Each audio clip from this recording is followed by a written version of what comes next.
Welcome to the Calder Farmstead, your place for news, analysis, and shenanigans from the American Hockey League. Face off one by Calder, Jones, top, another point fence into the slot, a shot and score! Josh Perry, and double,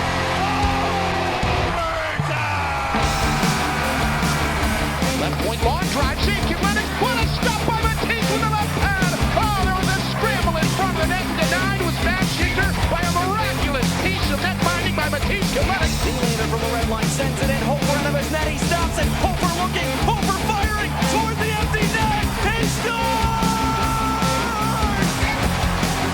Are you kidding me? Joel Hofer, a goalie goal in the Calder Cup playoffs! And now, with 9 minutes gone in overtime, the Bears breaking out. Right side with Fair. Brooks Light cutting to the net. Fair and let's go! He scored! He scored! It's over! Hello and greetings from the mile-high city of Denver, Colorado. And Utica, New York. Welcome to the Calder Farmstead Podcast, episode number 113 for Wednesday, October 12th, 2022. If you're hoping for a podcast featuring a step-by-step guide for winterizing your tractor, we are not going to be much help.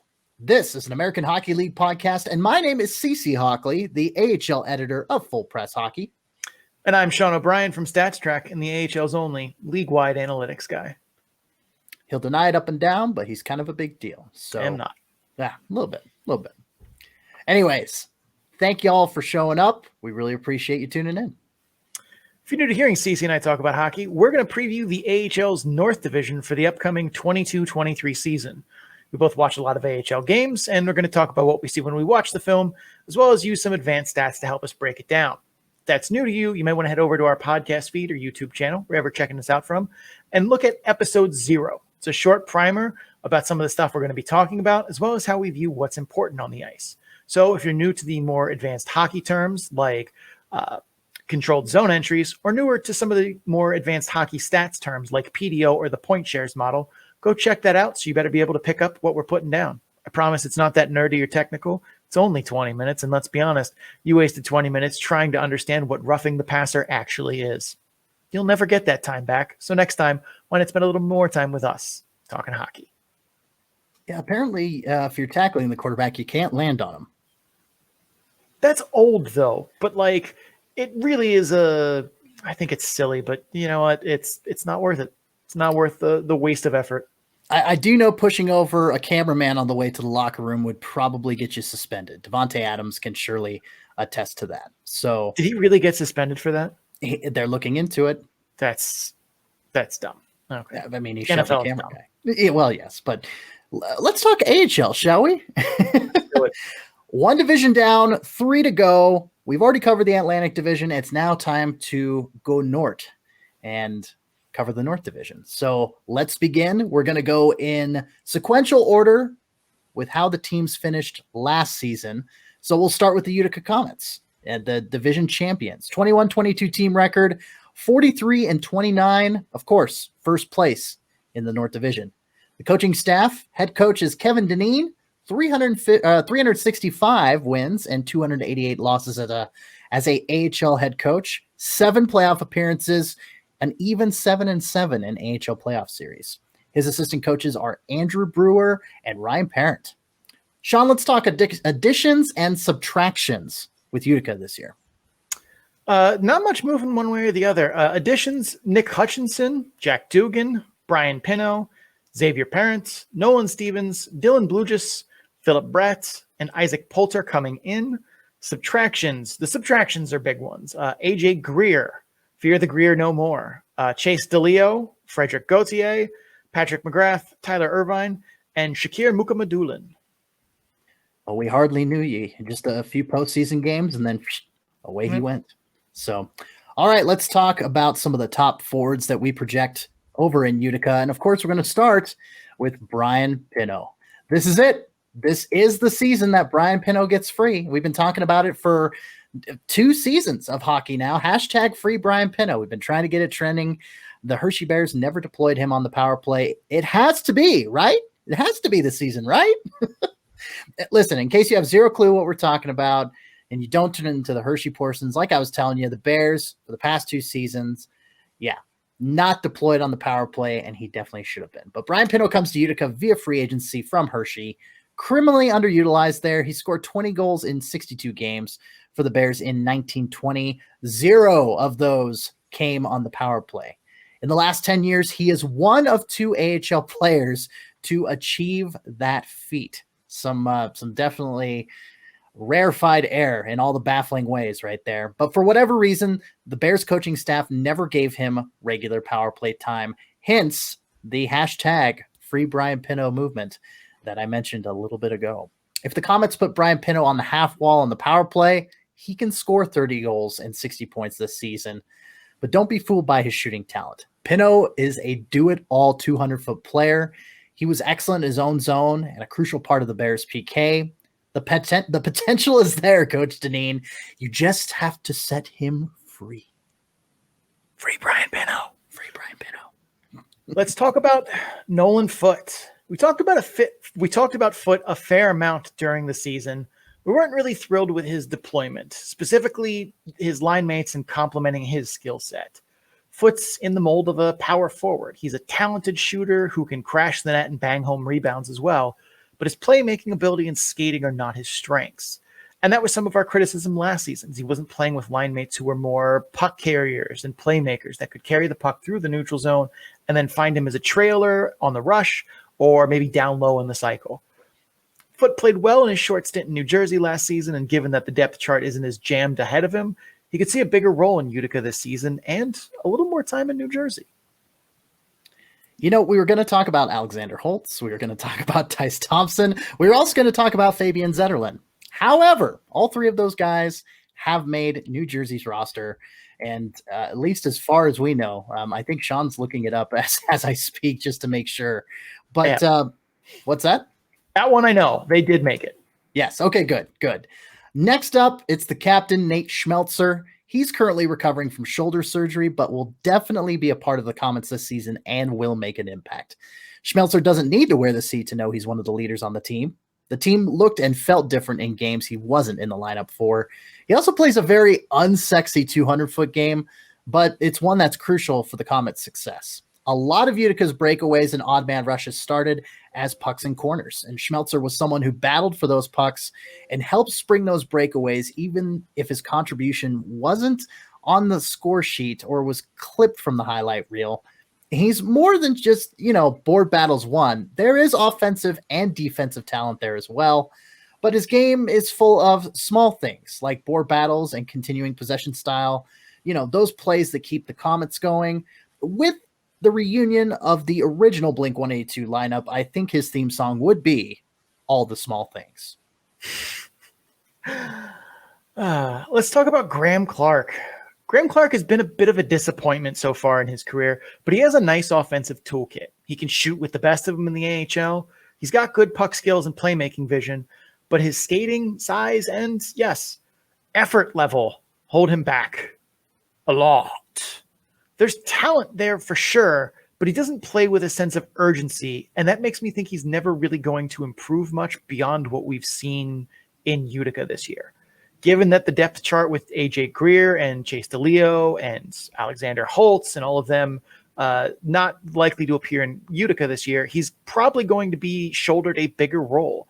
So we'll see what he does with it. Next forward we're looking at is new acquisition Jack Dugan. An injury-plagued season in Henderson definitely has Dugan playing some Sheryl Crow. A change will do him good. He's looking for a fresh start.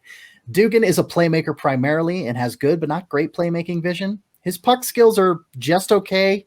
He's around league average as a shooter, but he still is capable of generating offense.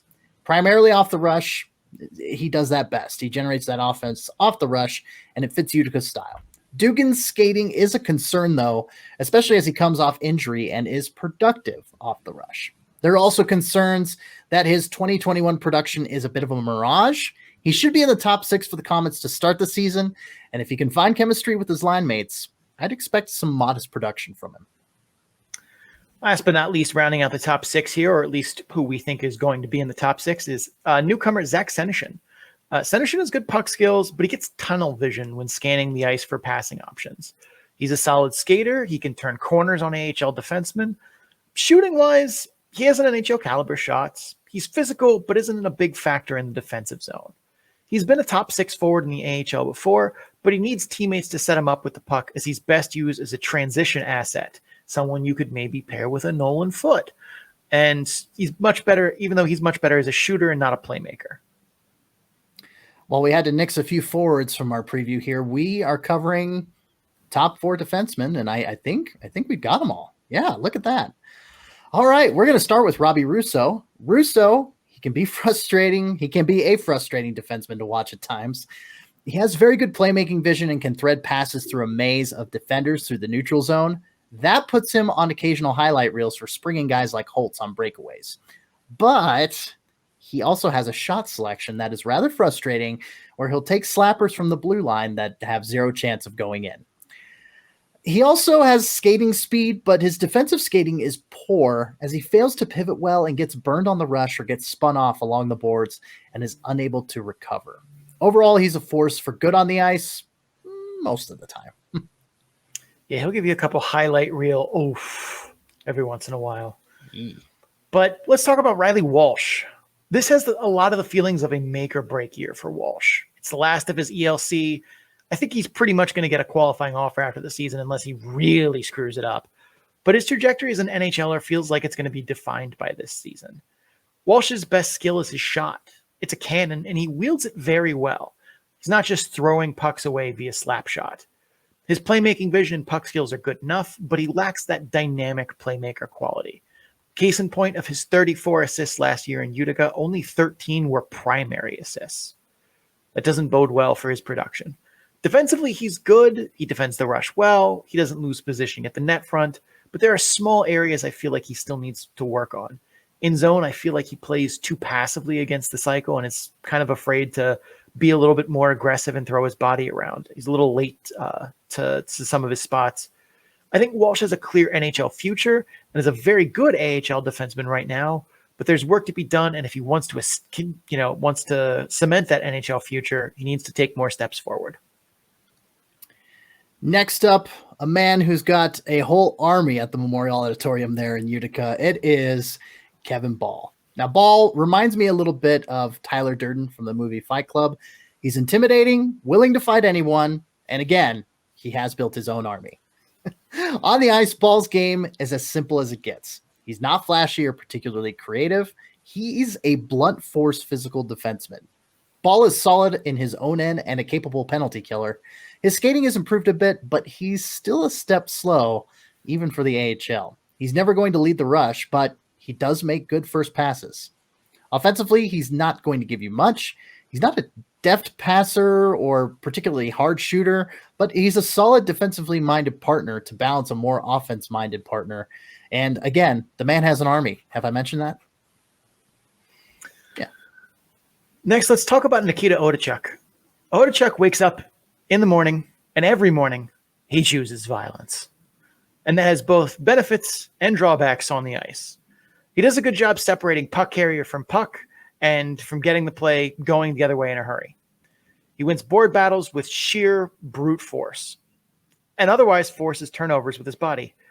However, he's also prone to chasing hits and leaving his assigned area to do so. That leaves him late to get back into the play far too often. On the offensive side, he has shown some improving playmaking vision, but not the puck skill really to pull it off.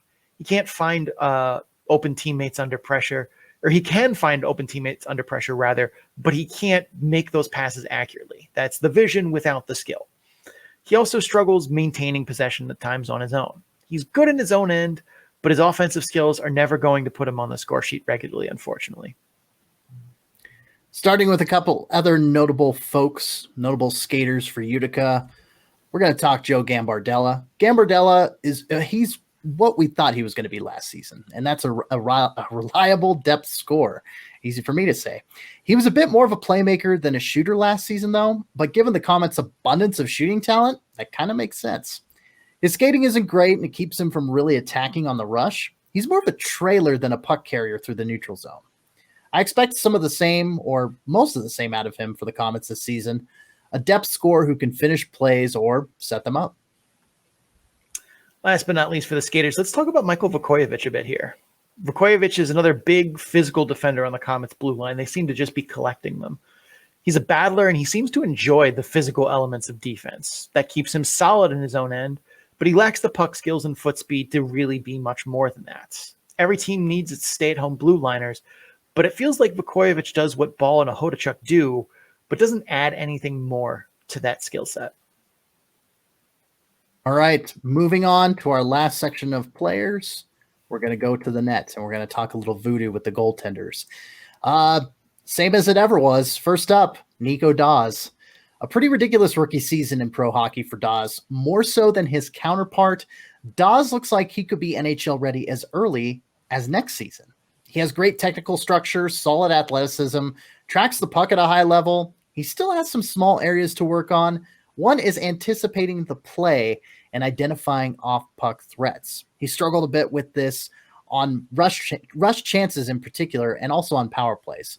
You know, it's development he's very likely to make. It's just getting more time in net as a pro and getting those reps in.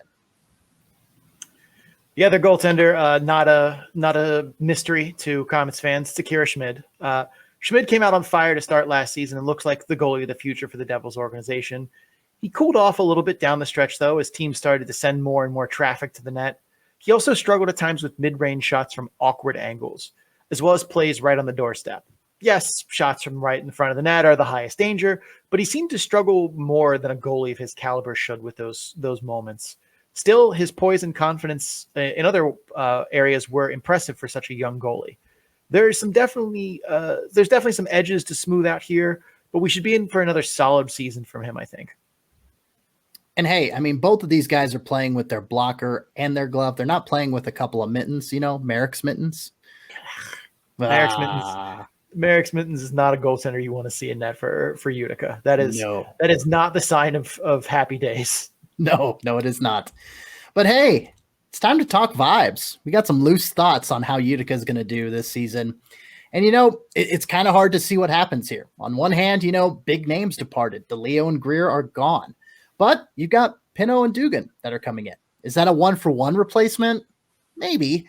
The big problem for the Comets is that it looks like Holt, Zetterlund, and apparently Thompson, although he's hurt at the moment, they all made New Jersey's roster out of camp, and who knows how long they'll stay up there. But there's a chance that they get sent to Utica at some point. But for right now, I think it's safe to assume they won't be back in a long-term capacity. And that leaves the Comets in not great territory from an offensive depth perspective.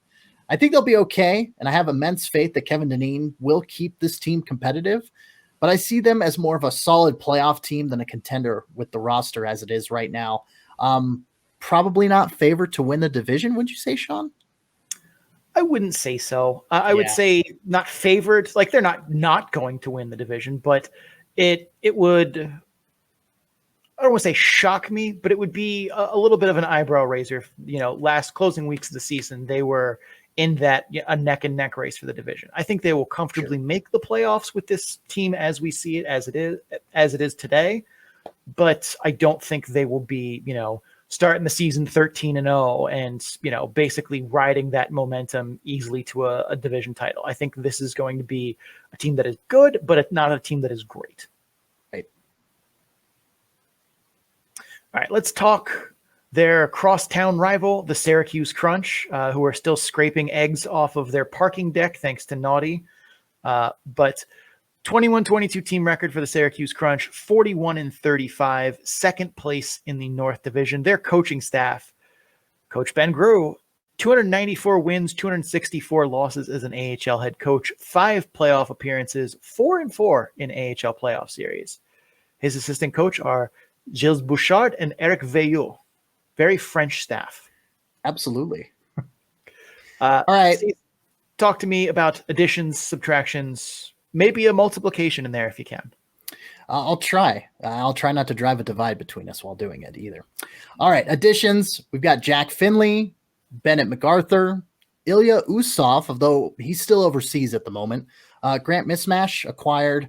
with a trade with Nashville, I believe. Felix Robert, Lucas Edmonds, Roman Schmidt, Jack Thompson, Tyson Feist, Trevor Carrick, and goaltender Jack LaFontaine. Sorry. Subtractions: Otto Sompi, Anthony Richard, Tony Rick himself, Charles Hudon heading over to Colorado, Remy Ellie, Riley Nash going to Charlotte, Frederick Clausen, Alex Green, and Amir Miftakov. Contract terminated, headed back over to Russia. Shawnee, no? No, he was, but I don't get that one. Like, I thought he had potential, and you really didn't give him that much of an audition. But sure, I guess we'll just turf the small goaltender. Yeah. Well, let's talk forwards. Who's going to be projected to be in those top 6 or so positions for Syracuse? So, new guy in town here, Alex Barry-Boulet. I don't know if Crunch fans have ever heard of him. I honestly don't even know what we're still doing here. Yeah. I thought for sure when Seattle claimed him that we had seen the last of Barry-Boulet in the AHL. What does this dude have to do? I swear to God, if he was 2 inches taller with the exact same skill set, he'd have played 200 NHL games by now. If you're a new fan of Syracuse or have been living under a rock, we'll briefly get to ABB's game here. He's, in short, an offensive weapon. Lethal shot, high-end playmaking skills, high-end puck skills. Not much of a defensive player. He skates okay, but because he's undersized, he can't really put defenders on their heels with their speed, and that holds him back a teeny bit. But he's long deserved NHL looks and just hasn't gotten them, probably because he is smaller. He is on the smaller end, and his skating is not high end. It's still fine, but I think that's the big holdup for him. Even though I think that's silly, he should be able to get a good runway as an NHL player. Anyway, yeah. Next up, Gabriel Dumont. Dumont plays a relentless game based on work ethic and hustle. He has a good offensive toolkit, good puck skills, above average AHL shooter, and average to above average playmaking vision. Defensively, he's solid and can take care of business. He got in more penalty trouble last season than he had in his career, which is a mark against him for sure. You can't score from the penalty box and are putting your team at a disadvantage. Hopefully he gets that under control this season, because that was kind of an eyebrow-raising fact about him that, accruing more penalty minutes, not a good direction to go in. Not really. Let's talk about Cole Koepke here. Now, I want to note for the record, Cole Koepke is on the Lightning roster to start the season after being paper moved down the day before. We wrote this preview the day before, and then he's making his Lightning debut. Thanks, guys. Thank you for helping us out just a little bit. I still think he plays a role in Syracuse, so we're going to include him here because he is waivers exempt on an entry-level contract. Also, because we didn't have time to update our notes after he was sent down and called back up, today. But Cole Koepke quietly put up 20 goals, essentially as a rookie in the AHL. I was impressed by his skill set too. Good puck skills, good playmaking vision, an underrated shooter as well. You don't just put 20 in the back of the net, as a chump.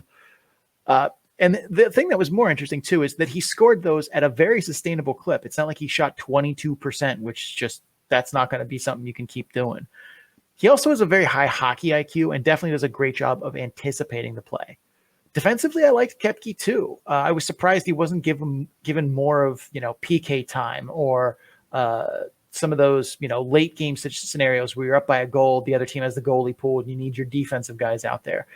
Koepke played well on his own end, but wasn't really asked to do a lot of the heavy lifting there. All in all, though, he's another one on this roster whose stock is on the rise. It's not shocking to see Tampa Bay take a look at him, but I think he probably spends a good portion of the season in Syracuse. Yeah, and it definitely didn't help that we had to nix Gabriel Fortier and his little write-up either. So, of course, we're going to talk Koepke because, the NHL is deciding to pull guys at the 11th hour, and we already typed it up, so screw it. But next guy on the list is Gemel Smith. And Gemel made his return to Syracuse War Memorial last year. Overall, his game is pretty well balanced. Reasonably good defensively, good puck skills, good shooter. He does tend to overhandle the pucks, though, and will get tunnel vision when under even moderate pressure, though. and that was on display at times last season.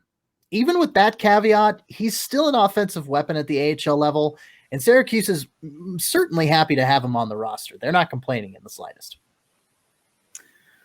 Another big player on the rise who's I feel like I've been trying to sell people on for at least 2 seasons now is Gage Gonsalves.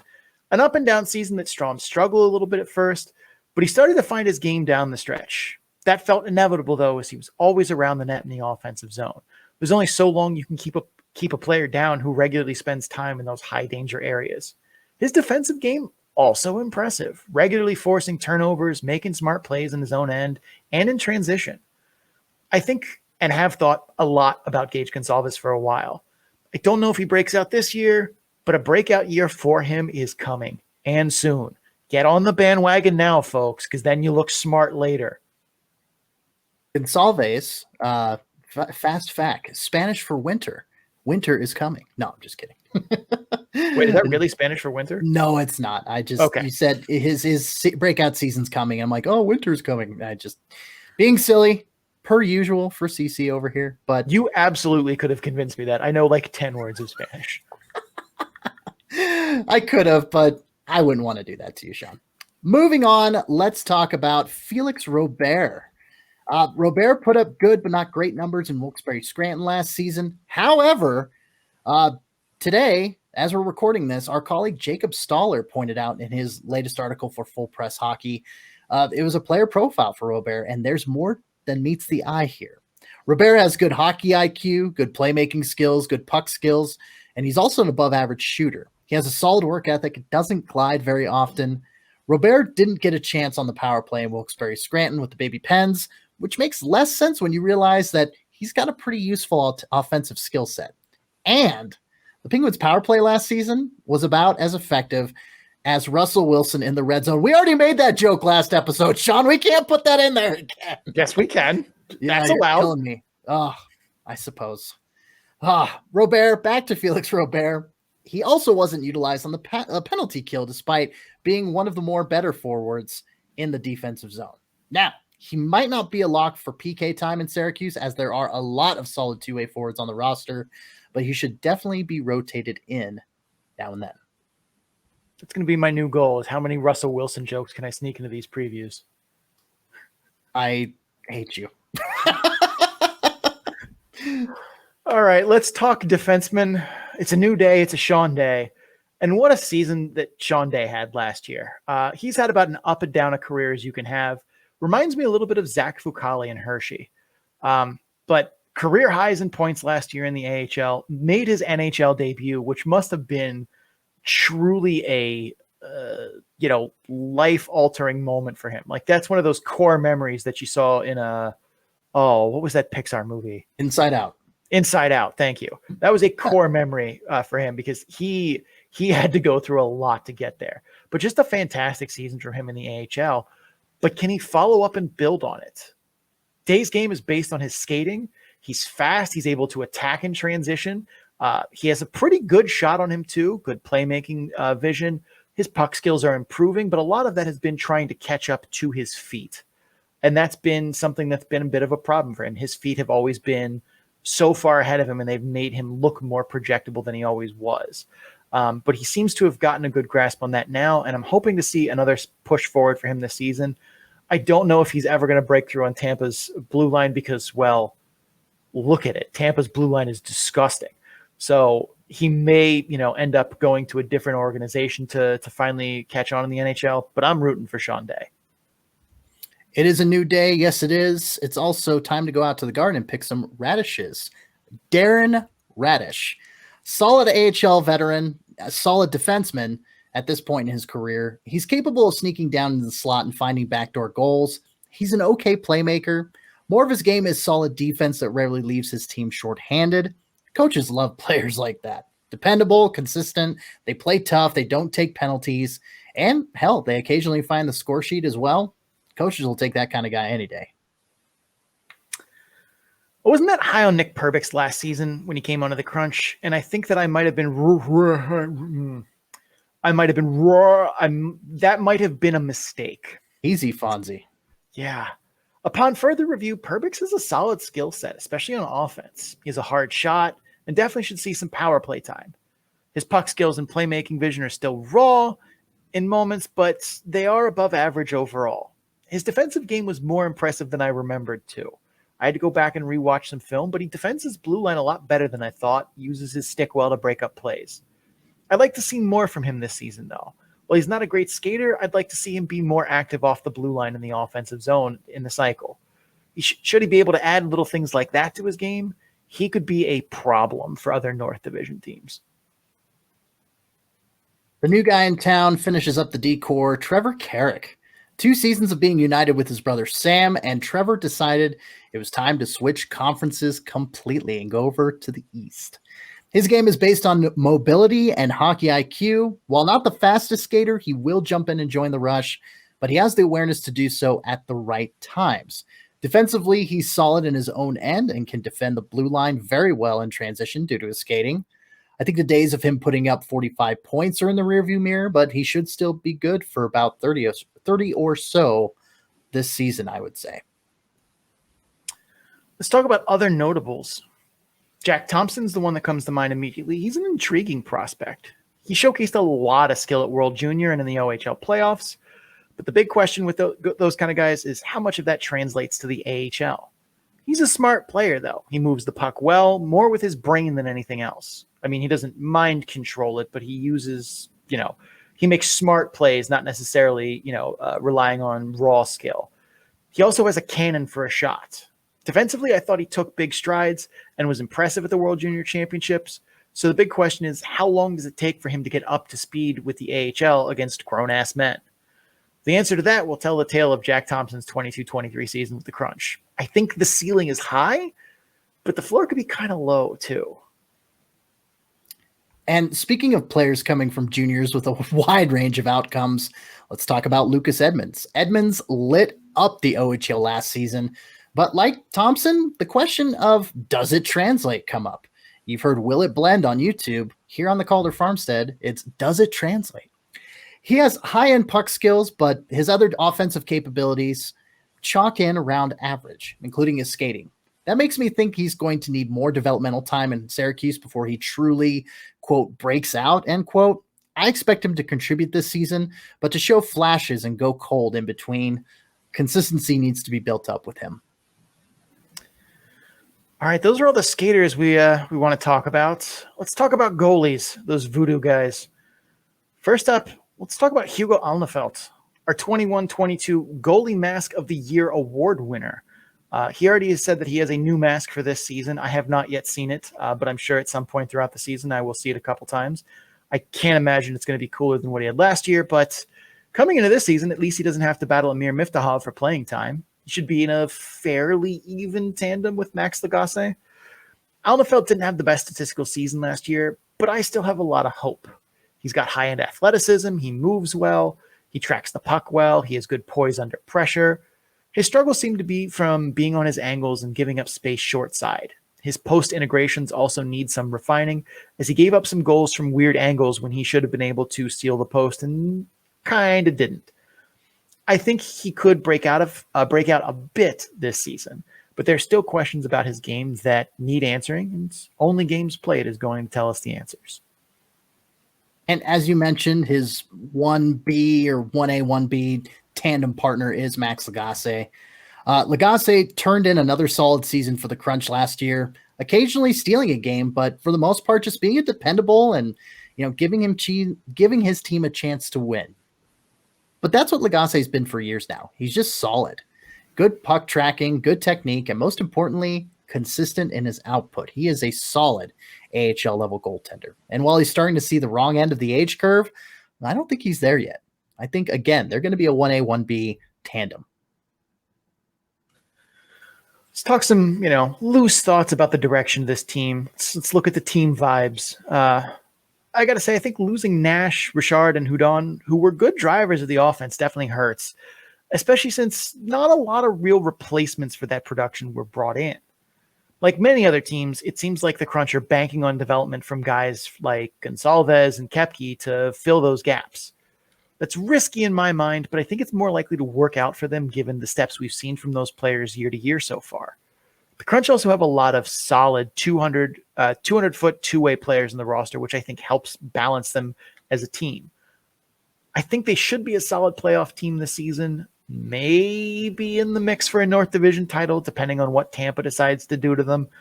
But I don't think they're Calder Cup contenders right now as currently constructed. That could change, but I think they're just a good playoff team, maybe a division title team, but not a Calder Cup bona fide contender.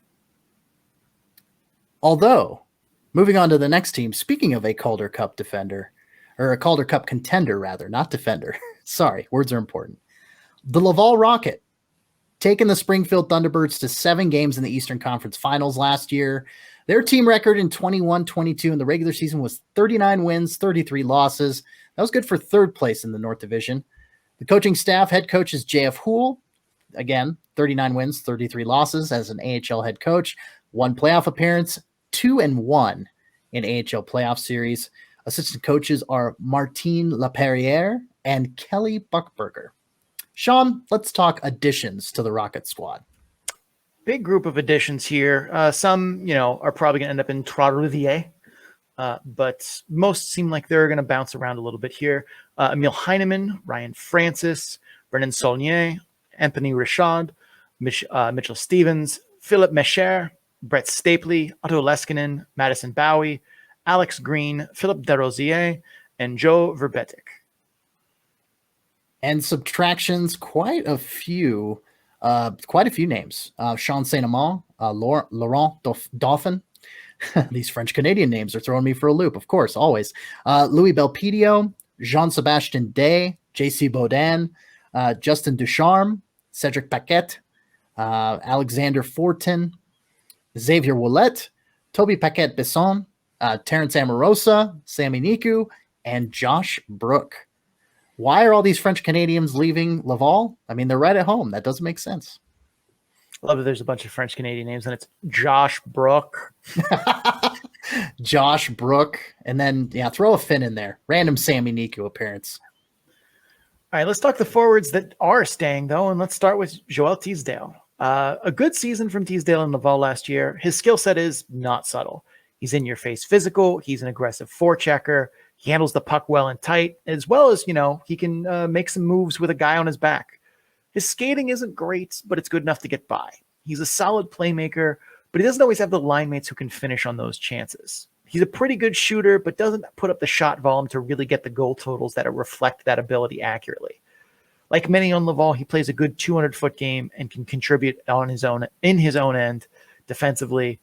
I think he's going to be another big piece this year. Hopefully he stays healthy. Next up, we have Jesse Woolinen. Woolinen's game is the same as it ever was. Cue David Byrne and the Talking Heads. He feels the need, though. The need for speed. Woolinen is likely to be the fastest and best skater in the AHL this season. And while he uses that speed and edge work to cut through the neutral zone, he's not a primary scorer off the rush. And mostly that has to do with his average puck skills. Woolinen is still a useful playmaker and shooter. He's also probably the best forechecker on the Rocket, and it allows them to press relentlessly during his shifts. If he can make strides in his one-on-one abilities and hit the gas on rush chances, Woolinen could be pretty special this season.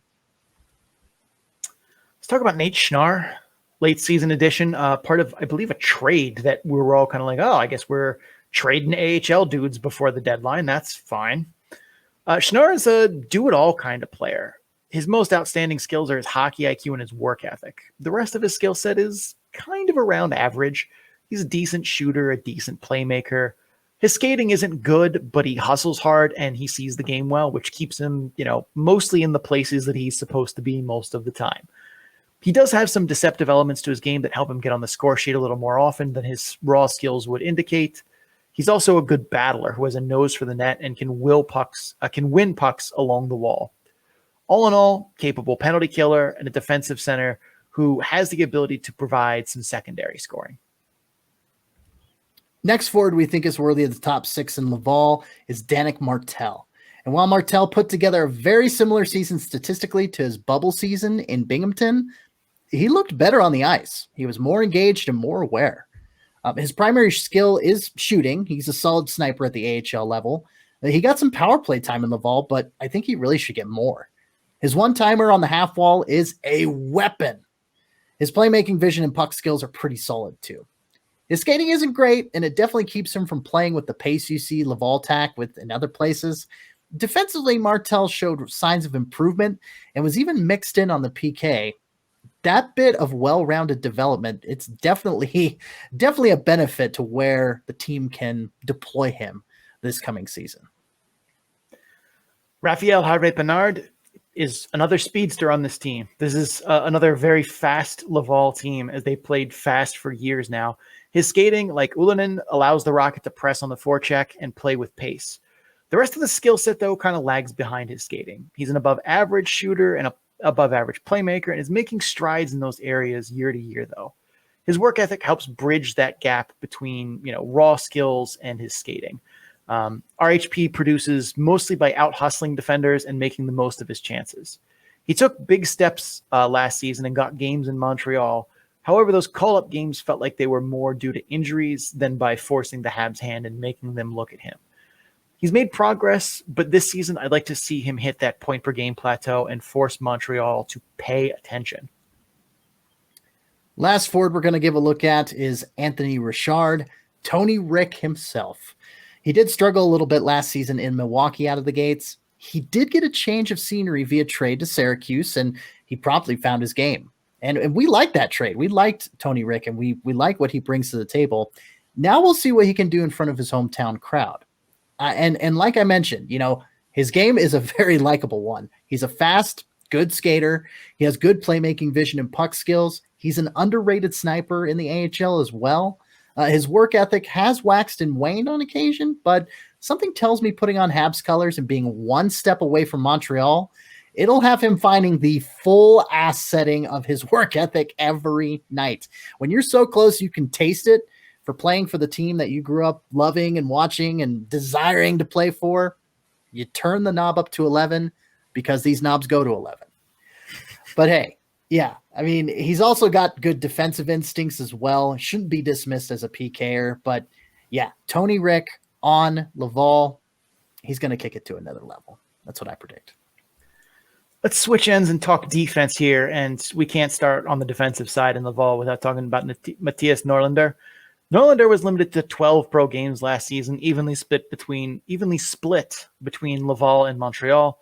That's obviously far from ideal, but I think it's clear that he's going to frustrate Laval's coaching staff this season. But that's not to say he doesn't have a lot of talent. He has high-end puck skills, high-end skating, high-end shooting, but he will also use that skill set to press gameplay every single chance he gets. And this leads to a level of risk that nearly every professional hockey coach is just flat out uncomfortable with. And while I'm largely opposed to that way of thinking, I do think Norlinder needs to develop some puck management skills. Add on top of that Norlinder's defensive game is, let's call it a work in progress. And you can see how coaches can get frustrated when he's making bad turnovers and playing leaky defense. With time and patience, I think Norlinder can blossom and show that he doesn't belong in the AHL, but it's going to take just that. Lucky for him, JF Hull doesn't have hair to pull out. But if he gives time and patience to Norlinder, I think this can be a useful player, but he needs that time to grow and learn how to maybe not make that stretch pass every time. Next up, we've got a newcomer to the D-Corps in Laval, Madison Bowie. And Bowie looked decent last season in Abbotsford, but I think it's clear at this point that his game isn't what it necessarily used to be. He still should be a more than serviceable top four defenseman in the AHL, though. He still has good puck skills, playmaking vision, skating. Despite scoring only 8 goals last season, despite scoring 8 goals, I don't think he's that good of a shooter. He shot 10.5% last season. That's not sustainable for a guy who primarily shoots from the shadow of the blue line. Yeah, if you're just going to bomb it from way out there, yeah, that's not a sustainable percentage. Defensively, he's around average, but he is prone to some sloppy mistakes in coverage. But yeah, it's a good addition, and he's in the top 4 here for a reason. Let's talk about Otto Leskinen. Leskinen's had an interesting career. Undrafted, signs with Montreal, plays mostly in Laval in 1920, did reasonably well, comes back in the 2021 bubble season, plays a lot better, leaves for Europe as a free agent, comes back to Laval on a 1-year, 2-way deal.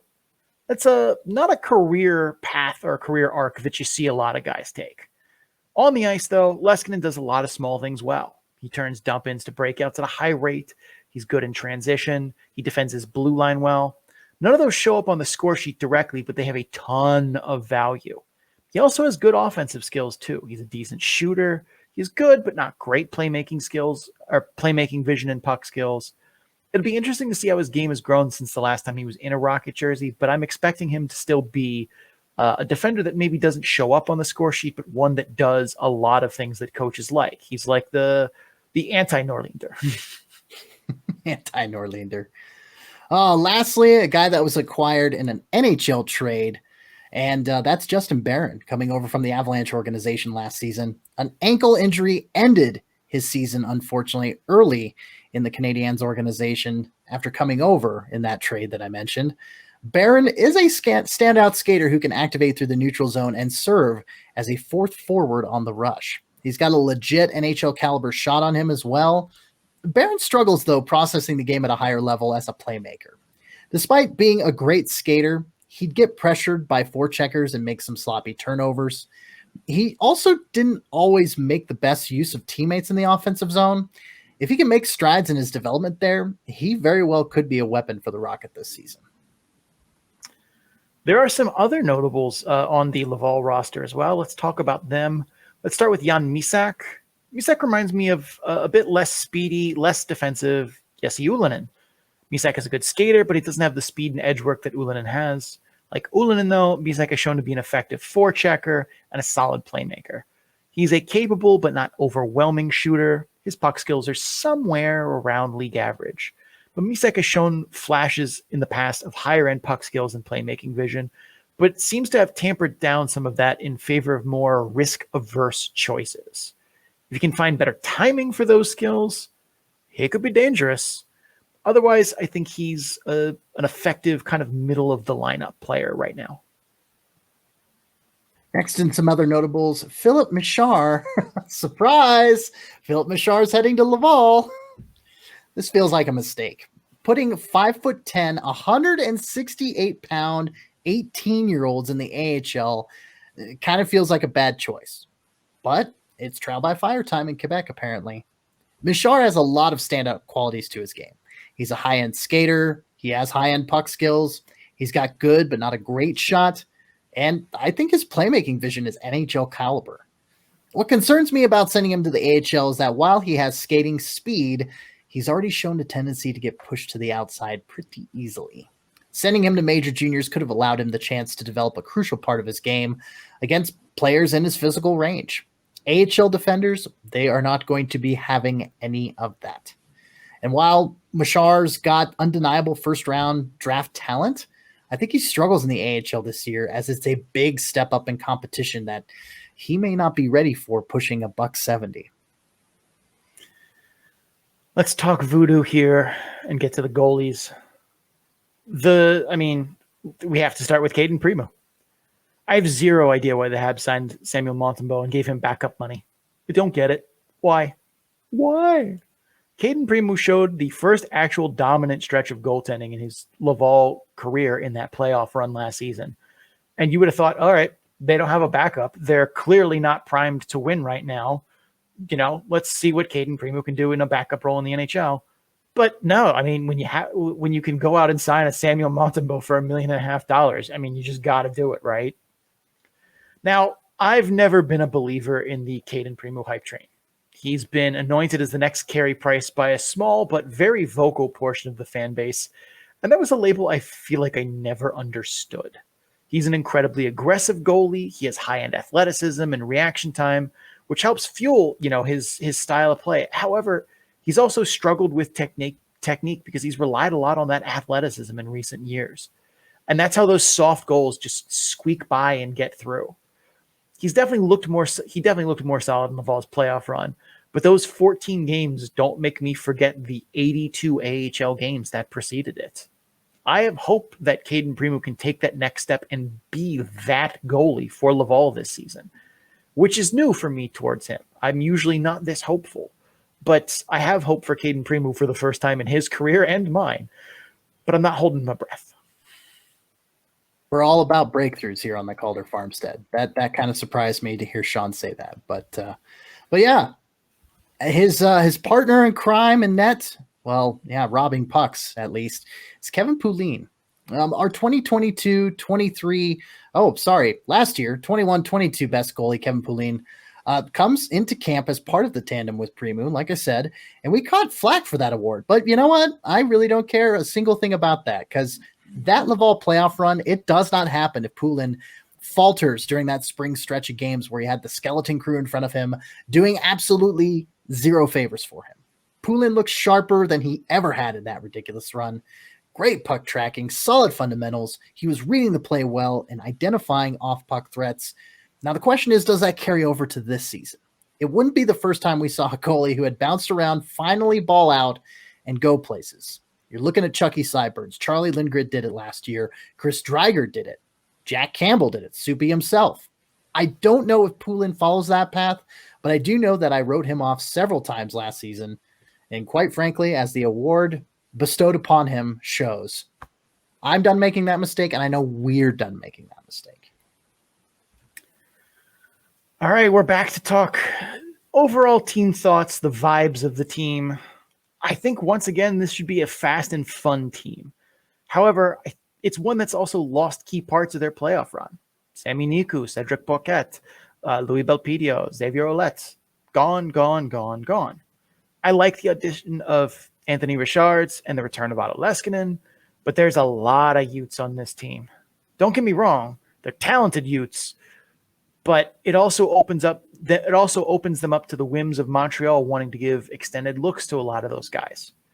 And it's also a team that features two goalies who had breakout years after some very average statistical seasons. Were those signs of progress in their game or just a flash in the pan?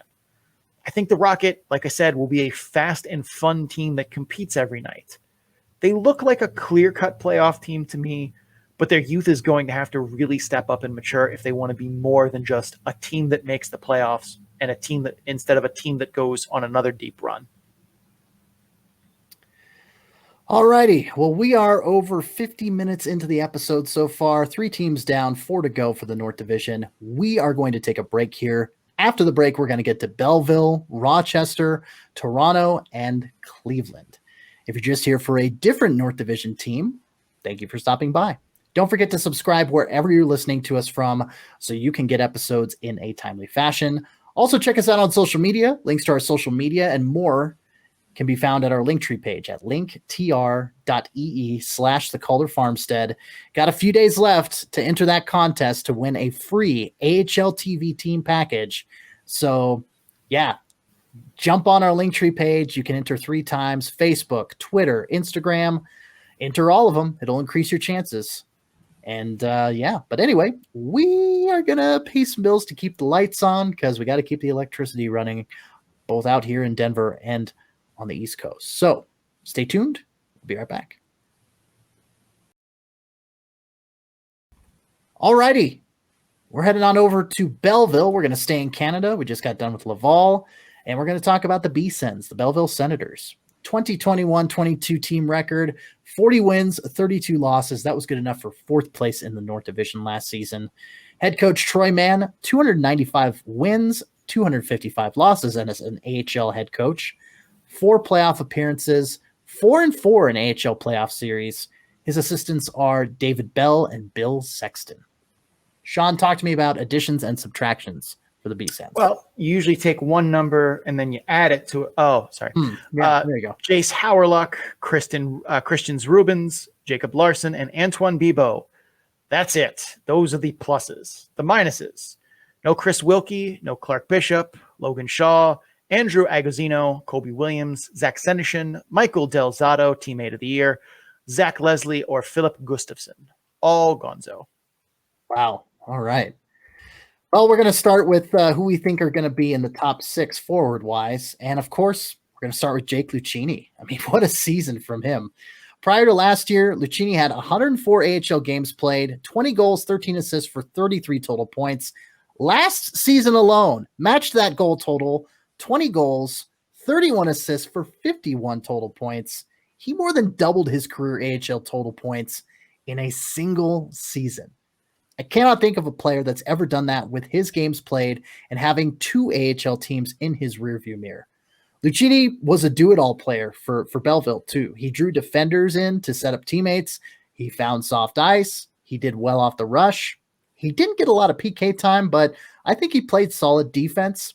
I don't know if he repeats this production from last season, but if he drops off, I don't think it's going to be very dramatic. I think it'll just be slight. Let's talk about the T10, Igor Sokolov. The T10 himself had a damn fine season. He also, his game developed a fair amount too. Sokolov used to be a shoot first, ask questions later kind of power forward. That's one of the reasons we nicknamed him the T10 after the heavy tank.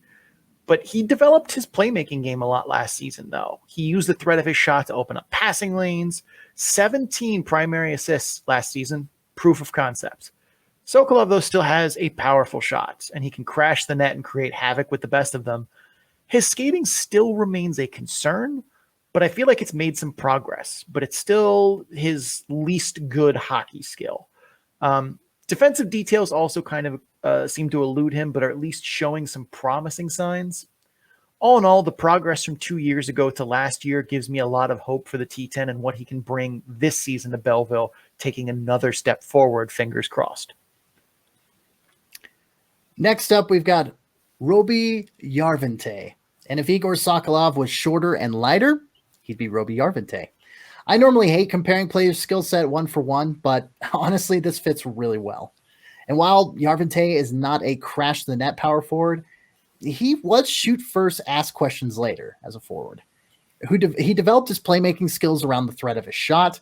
14 primary assists last season. Again, proof enough. Just like Sokolov, defensive details seem to elude him, but also just like Sokolov, I think he's going to take more steps forward this season and, just continue forging ahead. A tragic knee injury took the entire 21-22 season from Angus Crookshank. Probably one of the few prospects in the Belleville system coming out of the bubble that I was excited to see more of because he looked so intriguing in the bubble. And then just, nope, knee, gonzo, 21-22, sir not appearing in this film. But Crookshank reminds me a bit of Jordan Spence in the Kings organization, despite the fact that they are not even the same position. Spence is a defenseman, Crookshank is a forward. But in the sense that his physical skills are modest, but he sees the game so well that he's able to squeeze every drop of his physical skills and turn that into useful production. Crookshank sees moves ahead and can play fast, despite not actually being a speedster. He knows how to find soft spots in coverage and break down defenses with one-touch passes.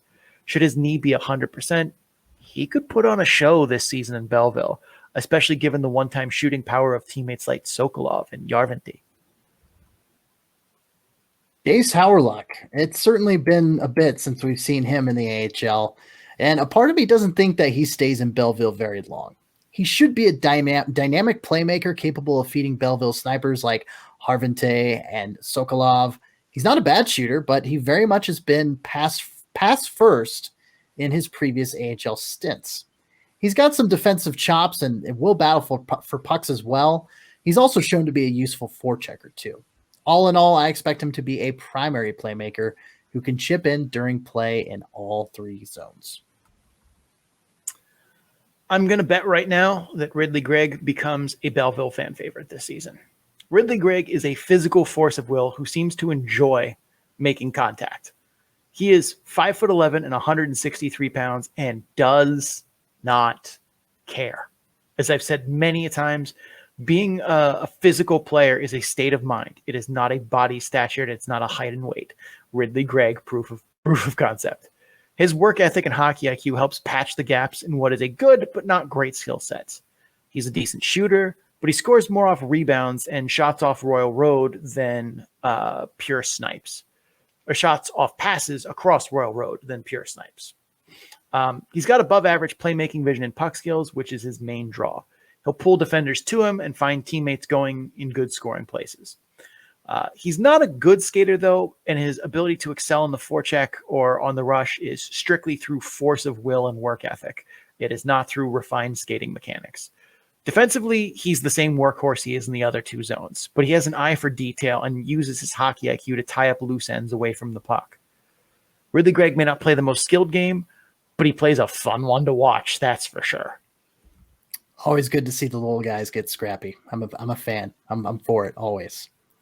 All right, enough for the forwards for Belleville. Let's talk blue liners. And first and foremost, Lassie Thompson. Thompson's game continuing to evolve. He's become a lot more risk averse, almost now to a point where a little more risk would probably be a good thing in his game. Occasionally, though, he still flexes those gunslinger skills. Spin move on a forechecker, wild stretch pass to a spring a breakaway. Thompson's primary skill is still his skating, which is high end. His shot isn't far behind that, though. And yet, I still think there's work to be done here, especially on the defensive side of the puck. I find him not being patient enough, and he ends up chasing the play too often for my liking. That's a small nitpick, but I think it's one with real consequences. There's still a real chance, though, that he gets called up mid-season and just never comes back. So keep an eye on that. A good season from Max Quinnett last year. And that's not surprising given his, skill set. He's a solid skater. He's useful in transition and doesn't wilt under forechecking pressure. Offensively, his skill set isn't the flashiest or most well-developed, which probably explains his lack of power play time last season.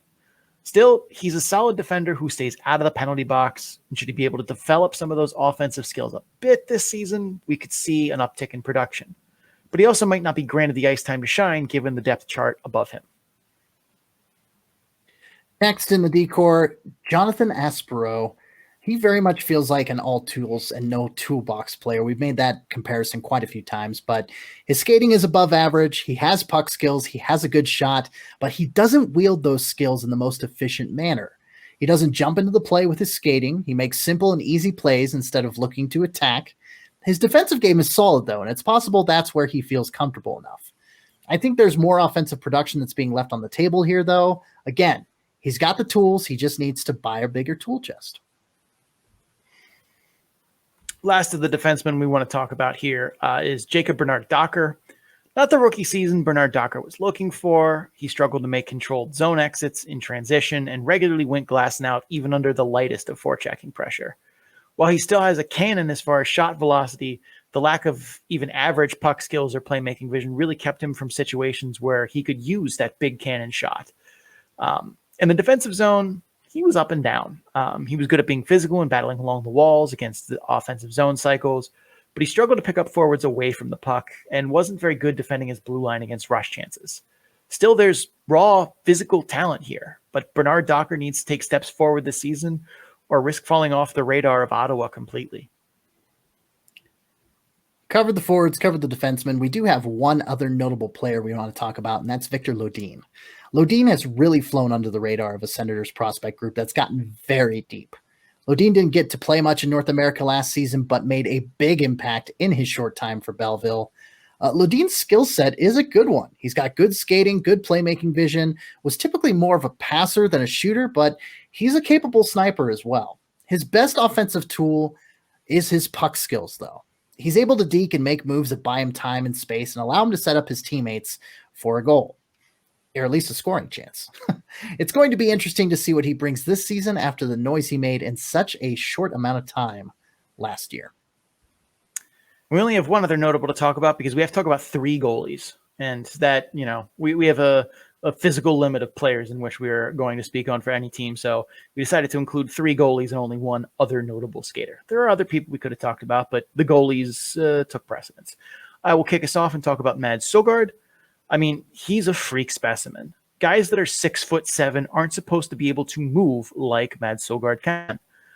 That's usually a trade-off with bigger and smaller goalies. You have a bigger goalie who takes up more net, who can't move. The smaller goalie can, do all the gymnastic things. Søgaard is that exception. However, the rest of his game needs cleaning up. His technical abilities are occasionally out of sync. His rebound control occasionally leaves something to be desired. His reading the play also occasionally, makes me want a little bit more out of him. It's all fixable, and he's still young, but there are areas of improvement to be had this season for him. Second goaltender, we're mentioning Kevin Marlies. The Marliesian has had an up and down season. Well, he did have one last year with Belleville. He has made progress and certainly showed flashes of brilliance. He moves well. He tracks the puck at a high level. His athleticism, however, it isn't the greatest. But like Sogard, he's young and looks to have a clear path to playing time in Belleville this season, although we do have another goaltender to discuss. Yeah, Antoine Bibeau. Bibeau hasn't played a lot in one place in the last 3 seasons, so it's a bit hard to get a read on exactly where his game is. He's known for an incredibly inconsistent style of play. Bibeau in the past has relied on his athleticism and puck tracking a lot more than structure or technique. This leads to his consistency as a goaltender. When he's on, he's going to put on a show. When he's off, he's going to give up 5 goals on 22 shots. He's also been hampered by injuries in recent years, and perhaps that's caused him to refine his style a little bit and become a little bit more technical because he can't do the athletic things that, his old body before surgery, could. That seems unlikely, though.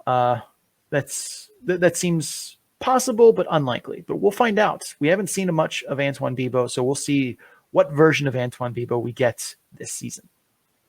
I know in 1920, it was kind of an encapsulation of just a microcosm, if you will, of his career. He got a game in with the Colorado Avalanche, and he was getting games in with the Eagles, and then he got hurt, and he was out for the rest of the season. It's like he has that cusp, but yeah, we won't. We talked about 3 goalies. We won't do a deep dive on Bibeau here, but let's talk vibes. Let's talk the loose thoughts and the overall feeling we get of this team. And the Bisons, I think they have a wide range of outcomes, and I think it's likely a fun team no matter what. Agazzino, Sean, Delzato being replaced by Jace Howerluck and a lot of young guys. If guys like Yarvin Tay, Crookshank, Greg, Thompson, Bernard Docker, Gwinnett, etc., if all those guys can take leaps in development that we've seen similar prospects make in that 21 to 23-year-old age range, this could be a pretty fun and dangerous team. There's also a chance those prospects take steps and not leaps, and the team is around average. I think no matter what, they're going to be competitive, but I think they struggle with consistency and ultimately end up as a team fighting for that last North playoff spot. Next, we're going to talk about the Rochester Americans. 21-22 record was 37-39. Somehow that was good for 5th place in the North Division. That math checks out, but doesn't look right. Head coach Seth Appert, who is 48-57 as an AHL head coach, 1 playoff appearance, 2-1 in AHL playoff series. The assistants in Rochester are Michael Pekka and Mike Weber. Cece, talk to me about who the Amerks lost, who they gained. Those unfamiliar, Sean prefers just wins and losses. He doesn't count overtime losses because a loss Losing is a loss. losing. Yeah. Even You if go you into the locker room after a game that gets lost in overtime or in the shootout, and guys aren't in there like, well, we got a point. That's great. No, it's the exact same as when they lose. If they win, they're celebrating. They're happy. If they lose, they're miserable. They hate it. That is it. There are wins and there are losses. Nobody cares if you got a loser point. You can't really tell Sean's a hockey player, can you? Nope, not at all. All right, let's talk additions for Rochester. Alexander Kisakov, Isak Rosian. Isak Rosian. Interesting name. Philip Cedarquist, Josh Pasolt, Cale Clegg, Chase Prisky, Jeremy Davies, Lawrence Pilot, Zach Berzola, and goaltender Beck Warm. In subtractions, we've got Mark Jankowski, Dominic Franco, Arttu Ruotsalainen, leading scorer for the Amerks in the playoffs, Ryan Scarfo, Ryan McGinnis, Brandon Davidson, Josh Tevis, Jimmy Schultz, and goaltender Aaron Dell. Whew. Okay, forwards, Amerks. Sean, take it away. I mean, we start with the only place there is to start. Michael Marsh. Michael Marsh, his game isn't refined or full of finesse. He's a power forward with a grinder mentality, and he's someone who clearly enjoys the grind. He's all work ethic, all battle, all the time. And that's not to say he doesn't have puck skills or shooting talent. He does, but they're just a pinch above AHL average. But he's an enabler. He drags defenders to him at the net front and creates space for his flashier line mates. He bangs home their cross-crease setups and rebounds, sometimes from his knees. Defensively, he continues to put in the work. Overall, he's about as close as they come to an ideal veteran leader as you're going to find in the AHL, and is a valuable teammate even if he doesn't always show up or if his game doesn't always look very sexy on tape. Next up, we've got Sean Malone. Malone is a bit of jack of all trades. He has around average puck skills and shooting talent. He's a good but not great playmaker. He skates well, but won't be able to put defenders on their heels. Defensively, he's solid, though. Most of his use is as a forechecker and a battler down low in the zone. He's able to win pucks and find teammates, or win net front battles and find rebounds and tap-ins. Just a quality player all around. Let's talk about Brandon Byro.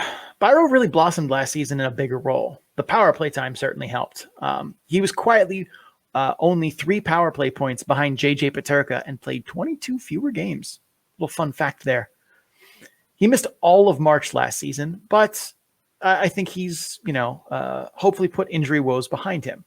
Byro's skill set is pretty well balanced. He's an above average skater. He's a good finisher around the net, but he's not really a sniper. His playmaking vision and puck skills are well above AHL average, though.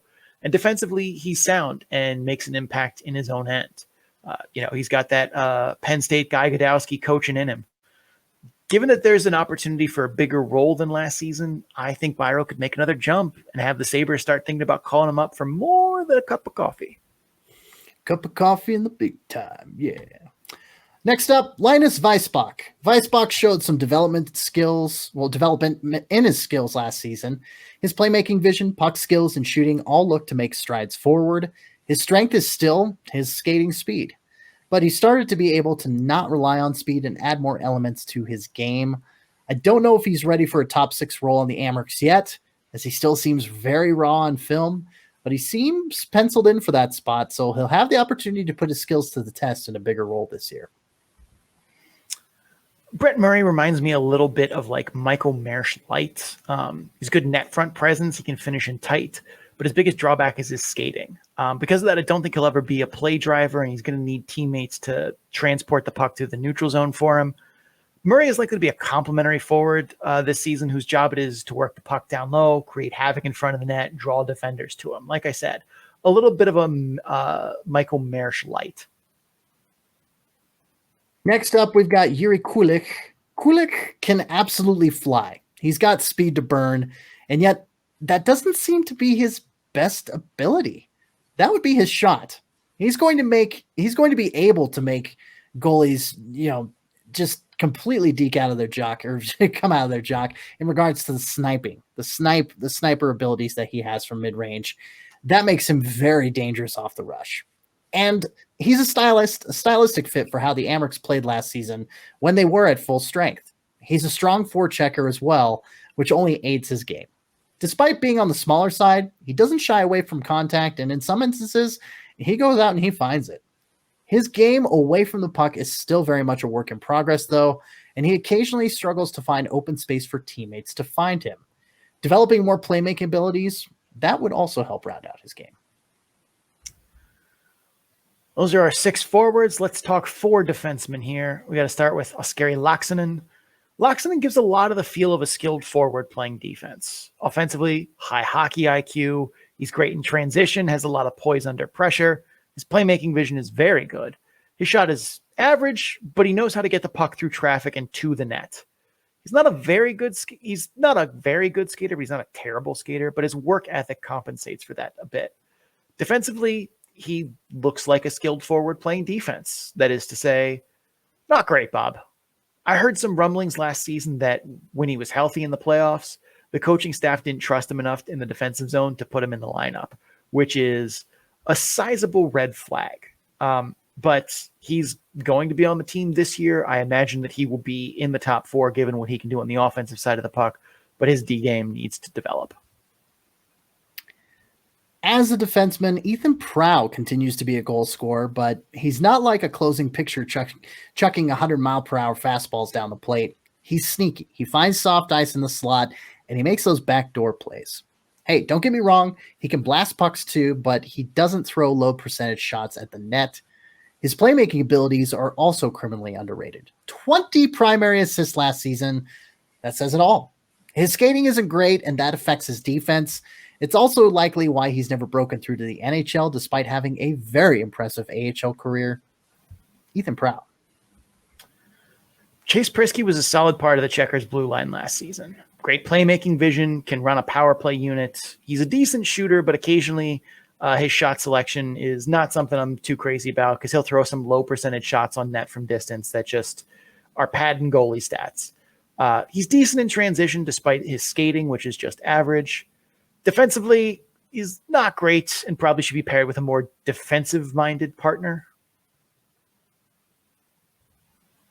Jeremy Davies. Jeremy Davies' skating is the core of his game. This is important as he is always involved in the play, but doesn't have the higher-end skill set to make the most of his involvement. That's not to say he doesn't have puck skills or can find a passing lane, but his ability to do so, it's average. Davies loves to join the rush, come off the blue line into the slot in the offensive zone, and just in general be involved with whatever's going on in the play. That's where the majority of his offense comes from. Defensively, he's very good and keeps pressuring forwards. He takes away their time and space, and he forces bad passes and turnovers. He's yet another puck-moving, offensive-minded defenseman in the Amerks D-Corps. And forgive me for coming in a little late there. I was trying to check where Mark Alt ended up. You want to talk about an Amerks from last season? I haven't seen him sign anywhere. So I think he retired and is like a scout or a developmental coach somewhere. Huh. I mean, that would make sense, but I didn't see any news. It's either him or the guy I always get Mark Alt confused with, whose name I can't think of right now, but it's the guy who I keep thinking is like half of last year. It was like, wait, is that Mark Alt? No, that's the other guy that I keep thinking is Mark Alt that like played like a very similar kind of like physical. I don't remember who it is though, but yeah. Let's talk about other notables while CC continues to look for Mark Alt and Mark Alt's Alt. Let's talk Philip Senderquist. Senderquist is a power forward. He's big, can crash the net. He's able to use his frame to box out smaller defenders and bang home rebounds. He also knows how to screen goalies and get his stick on point shots for tips. He's an effective battler along the walls as well. And while he was an effective skater in Sweden in the SHL, I'm not sure the smaller rink will do his skating any favors as he'll have less space to maneuver and have to separate in a smaller time frame. I think it's unlikely, but not impossible that he blossoms this season. I do think he'll be useful in a middle six role with maybe a net front spot in that second power play unit or, rotating in with Brett Murray. The other notable guy we want to talk about is Isak Rosian. Rosian has speed to burn. He also has plenty of skill. His shot is dangerous. His playmaking ability is well above average and borders on high end.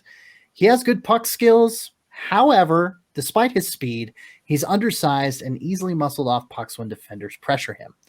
Dealing with the physicality in smaller rinks in North America is going to test how much of his raw skill translate.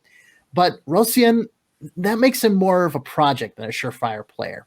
He'll show up. He'll drop your jaw once or twice this season, though. That is for sure. All right. From skaters, we move on to the practitioners of the dark arts, the voodoo, the goaltenders. We're going to start, as we've started with goaltenders in Rochester for what feels like a very long time now, and Ukko-Pekka Luukkonen, or as we call him, Rifle. Rifle still has this season and next on his current contract, but unless he makes leaps forward this season, I'd be shocked if he finishes that contract with the Sabres organization. The Sabres now have not one, not two, but three promising young goalie prospects in the pipeline, and all of them look like they have higher ceiling than Ukko-Pekka Luukkonen has right now. Rifle has not progressed terribly well since posting a sub-AHL average save percentage for the second straight year. Some of that is the team in front of him playing a high-paced and occasionally track meet style of play. Some of that is just him not developing. He's still a larger-than-average-sized goalie with good athleticism, but he struggled tracking the puck, and his consistency has been not great, Bob, to say the least. So I still see good signs in Ukko-Pekka Luukkonen, but the runway for him in this organization with, guys like Devin Levi, very much showing that he is the goal, looking like the goalie of the future for the Sabres, as well as Eric Portillo. Like, time is running out for Ukko-Pekka Luukkonen to, establish himself as the goalie of the near future for the Sabres. The second guy in net that we're going to be talking about that hopefully gets some time in net for Rochester is Malcolm Subban. Subban missed most of last season due to injury. He was penciled in to be part of the Amerks tandem last year, but again, that said injury took care of that.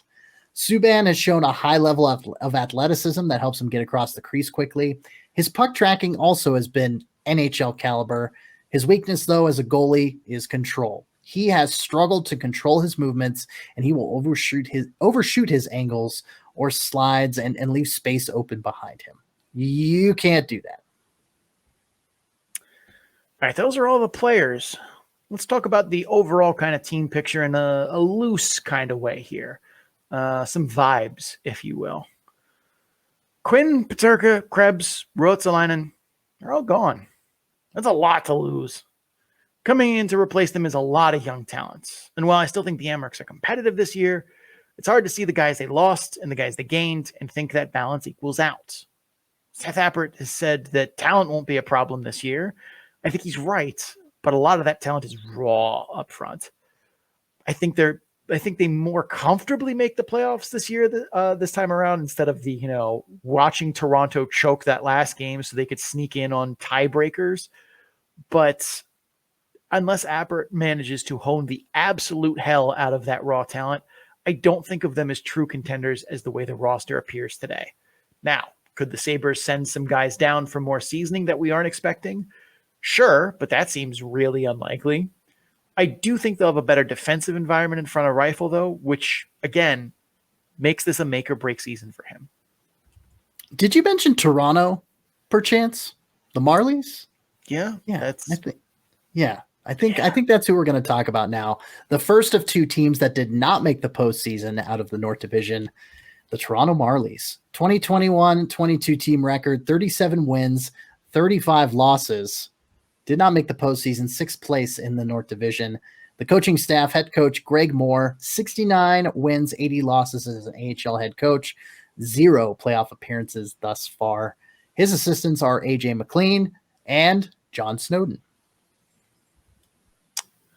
All right, let's talk additions and subtractions.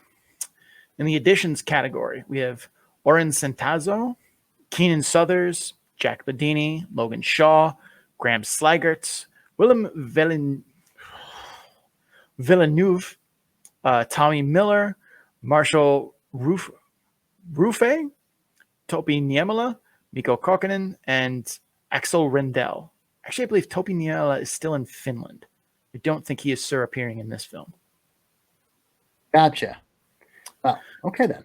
I know Axel Rendell is hurt, but he is definitely in the Coca-Cola Center side of Toronto. Subtractions: Josh Hosang, Mark McAllis, Jack Kopaka, Rich Clune, Brent Sini, Antti Suomela, Christian Rubens, Philip Myers, Timu Kivilami, Chad Chris, Joseph Duzak, and Michael Hutchinson, the forever Marley goaltender.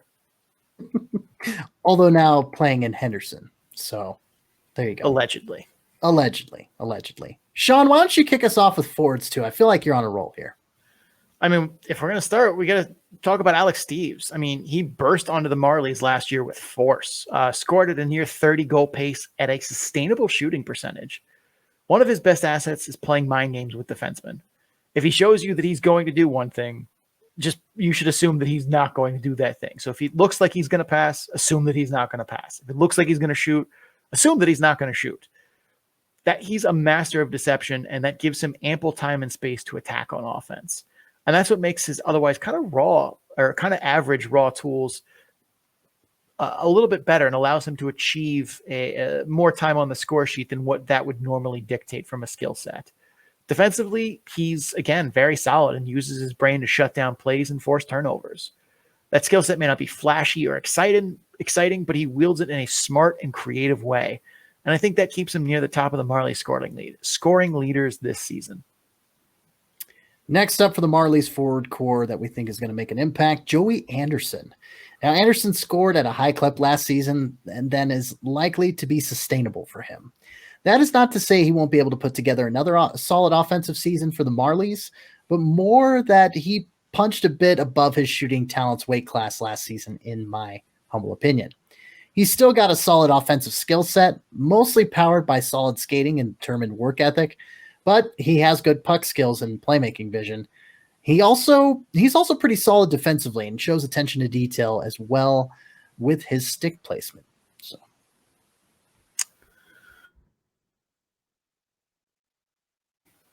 undersized and not necessarily a good skater, but everything else is genuinely high end.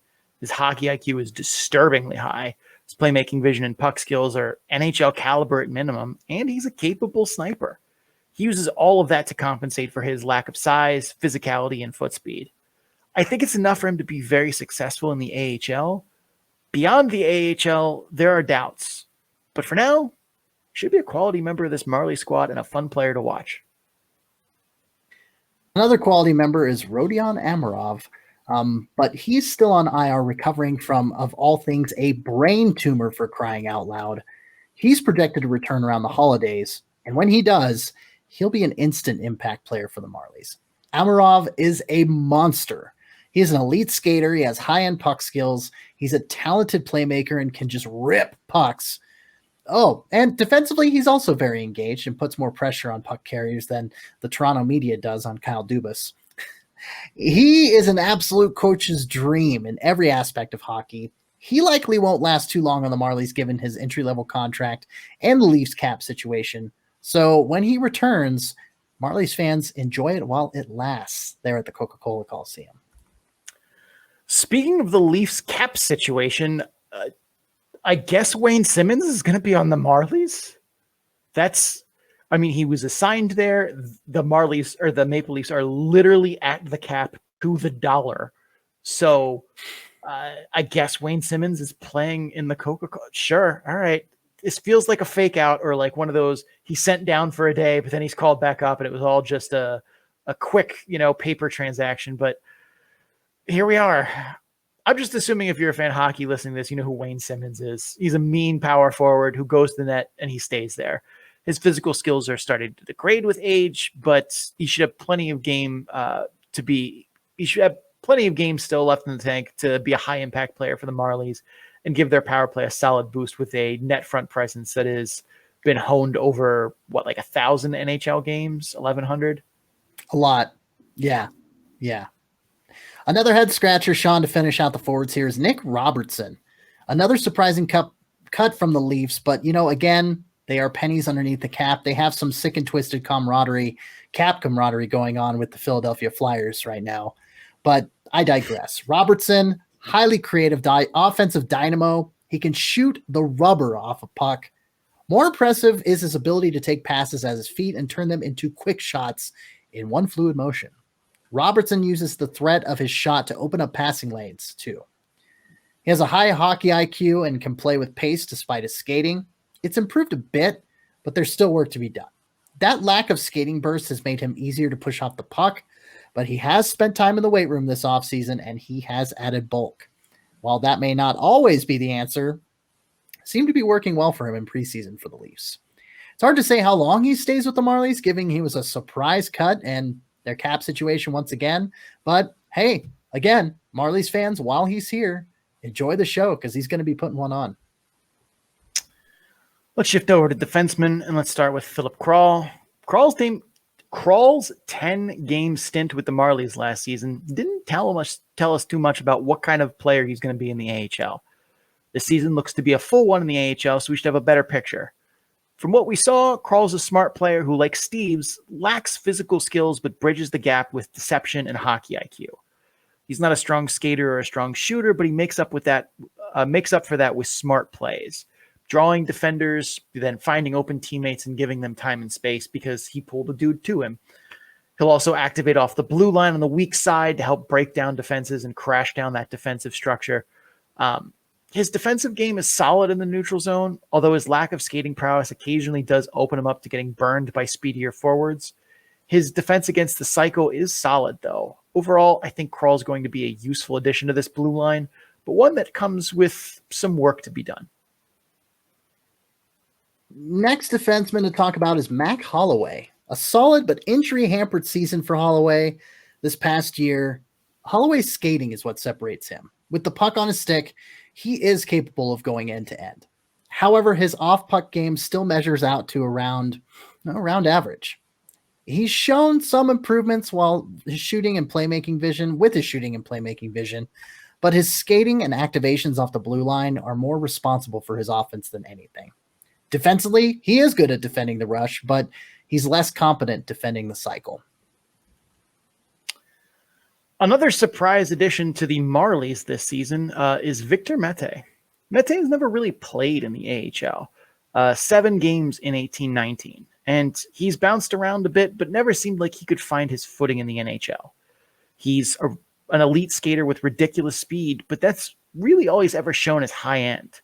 His puck skills, playmaking vision, and shooting are all in the neighborhood of average, albeit he's really good in transition and making controlled zone exits. He can defend his blue line well, given his skating, that's not a surprise, but in zone, defending has been a struggle for him. I think this AHL assignment is good for Victor Mete, who has a lot of people on both sides saying whether or not he's actually a good defenseman. And I think that a long AHL assignment is what Montreal probably should have done from the beginning. I think the Marlies should give him some opportunity here to find his game again and develop. He could still be someone interesting for the Leafs in the end, but there needs to be a bit of a makeover here. Lastly, there are some of these where we do have a little bit hard of a time rounding out the bottoms, and it's hard to pick a fourth defenseman for the Marlies here, but we're going to go with Mikko Kokkonen. Now, Kokkonen's got an average offensive skill set. He's poised with the puck and plays a smart game. That makes him useful in transition, but he rarely tries to attack the defense. He has just okay puck skills and playmaking vision, but hey, it's the defensive side of the puck where he really stands out. He's able to angle forwards into bad spots and then strip them of the puck and get the play going the other way. He does lack flashiness to his game, but he's reliable, and that should endear him to the Marlies staff. Let's talk about other notables on the roster here, of which there are a lot, but we picked 2 out here to focus on, and that was challenging in its own right, because there are a lot of guys on this Marlies roster who I feel like, they're in Toronto. They're going to get media attention no matter who they are. Their Zamboni driver gets media attention, for Christ's sake. But let's talk about Pontus Holmberg here. I thought Holmberg looked dangerous in the SHL last season, but there are questions as to how well that's going to translate to North America. He has good habits in the offensive zone. He works to find soft ice in dangerous areas. His playmaking vision and puck skills have him finding open teammates for give and goes. All in all, he's an average shooter and around an average skater, though. Defensively is more where I think Holmberg is going to stand out. He's able to take away dangerous threats in the slot. He has great timing for when to jump in and support his defensemen. We'll see if the offense he has translates, but I think the defense definitely will, and that'll make him, if nothing else, a good penalty killer and someone to, maybe round out the bottom 9 of the roster. Another notable that we wanted to cover, Adam Gaudette, another Leafs cap casualty. Big surprise here. Gaudette is likely to be a quality scorer on the Marlies this season. He has above average puck skills. He is a talented sniper. In the offensive zone, he's always flying to the puck. Defensively, not so much. He's not often going to give high effort in the defensive zone, but given his offensive impacts, I'm pretty okay with that. On to the goalies, the practitioners of voodoo themselves. Start with Erik Källgren. While he showed improvement last year, Källgren looks like he's still making adjustments to playing in North America. He's an above-average size goalie with good technique. He reads the play well and anticipates threats. His athleticism is just average, though, and he struggles when play breaks down in front of him. He does have a confidence to him and doesn't seem to let goals bother him. If he can take some steps forward in his game, I think he could backstop a very solid Marlies team here. Of course, with, again, Michael Hutchinson bouncing out of town for how long to be determined, the guy backing up Källgren's going to be Keith Petruzzelli. And Petruzzelli is a large goalie who can move like a small goalie. He has all the raw tools that you want, but he's struggled with puck tracking and his movement is rather erratic at times. He's worked hard to get where he is, and I think he's able to make more progress this season with a bigger opportunity in front of him on the Marlies. But there is a lot of work to do on his game to make him an AHL caliber starter. If Källgren takes the lion's share of the work, then maybe Petruzzelli can ease in a little bit more to the AHL game. All right, let's talk some loose thoughts about the team in general here, how they're going to do, some vibes. By absolute cap space requirements, this Marlies team is very deep up front. Wayne Simmons just slumming it down here on the Marlies side of the aisle. They probably have the most talented and proven group of forwards in the AHL as it stands right now. The rest is semi-questionable, though, as they lack veterans on defense and a net.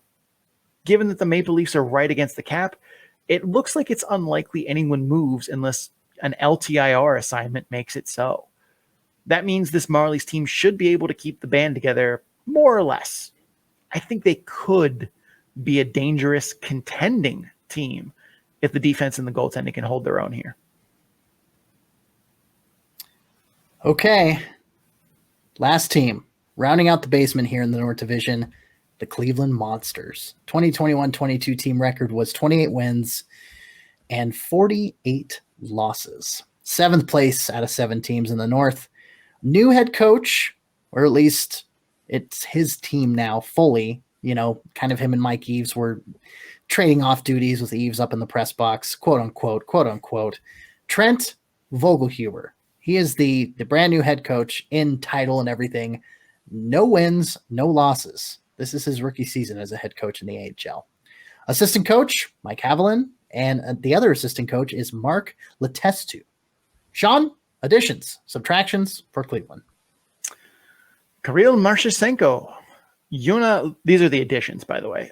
Kirill Marchenko, Yona Luato, Matthew Olivier, Eric Bradford, Justin Richards, Marcus Bjork, and Pavel Cheyenne.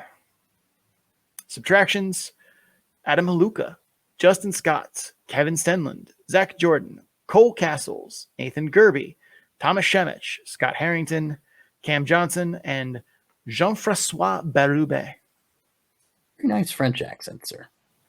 Merci. All right, let's talk the top 6 projected forwards that we have here at the Farmstead for the Monsters. First, we're going to talk Trey Fix-Wolansky.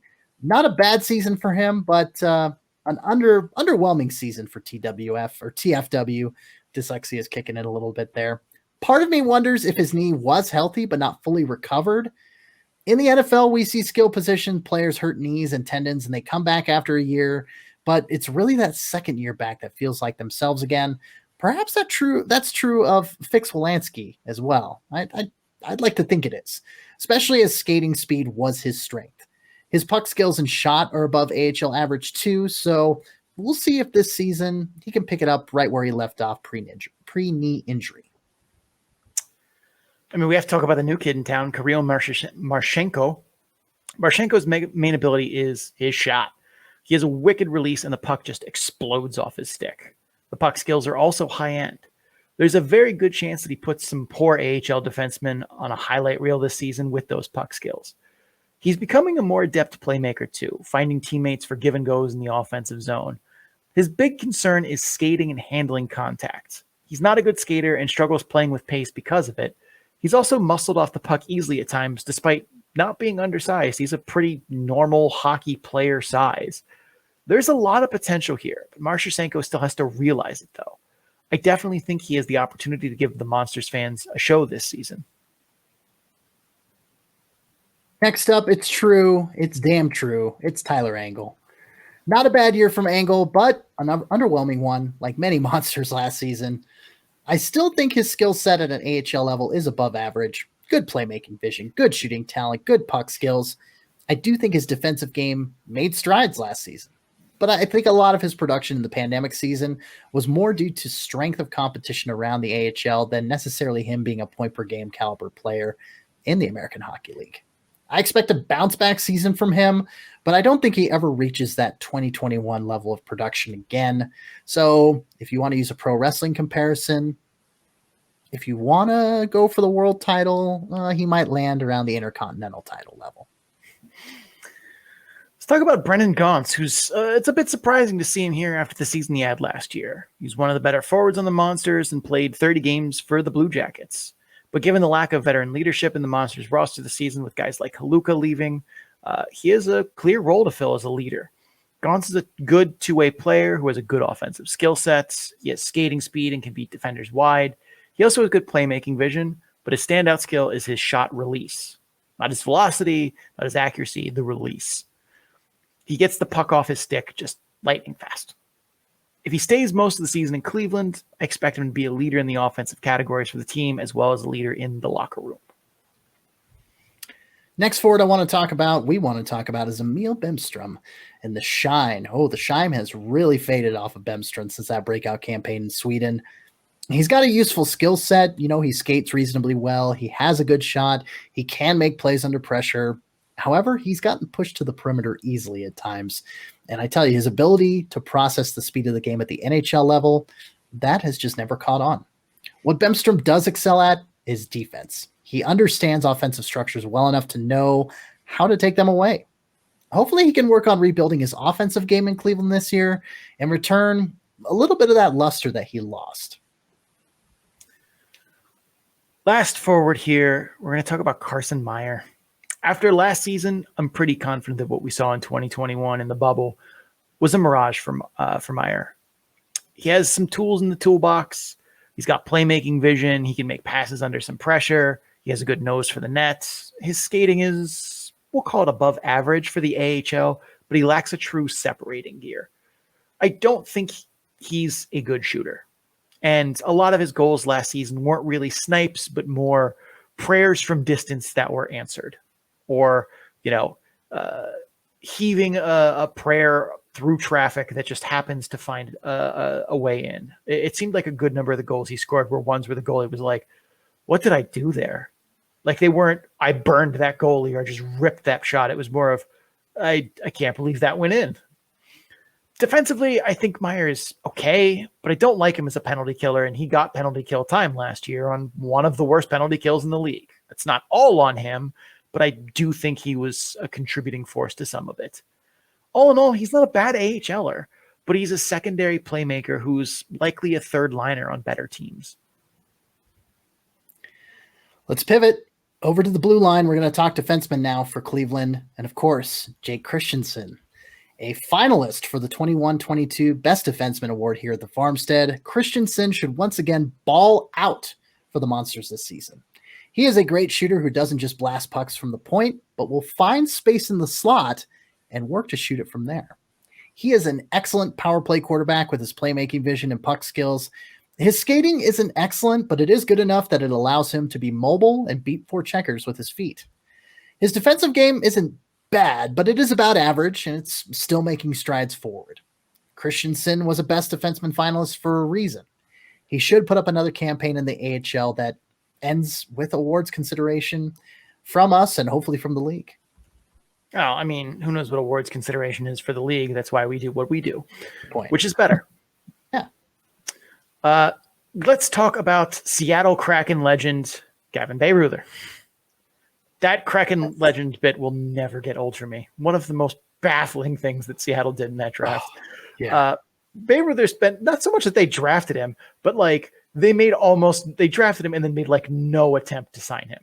They literally were just like, let's just pull a name out of the hat here. Gavin Bayreuther?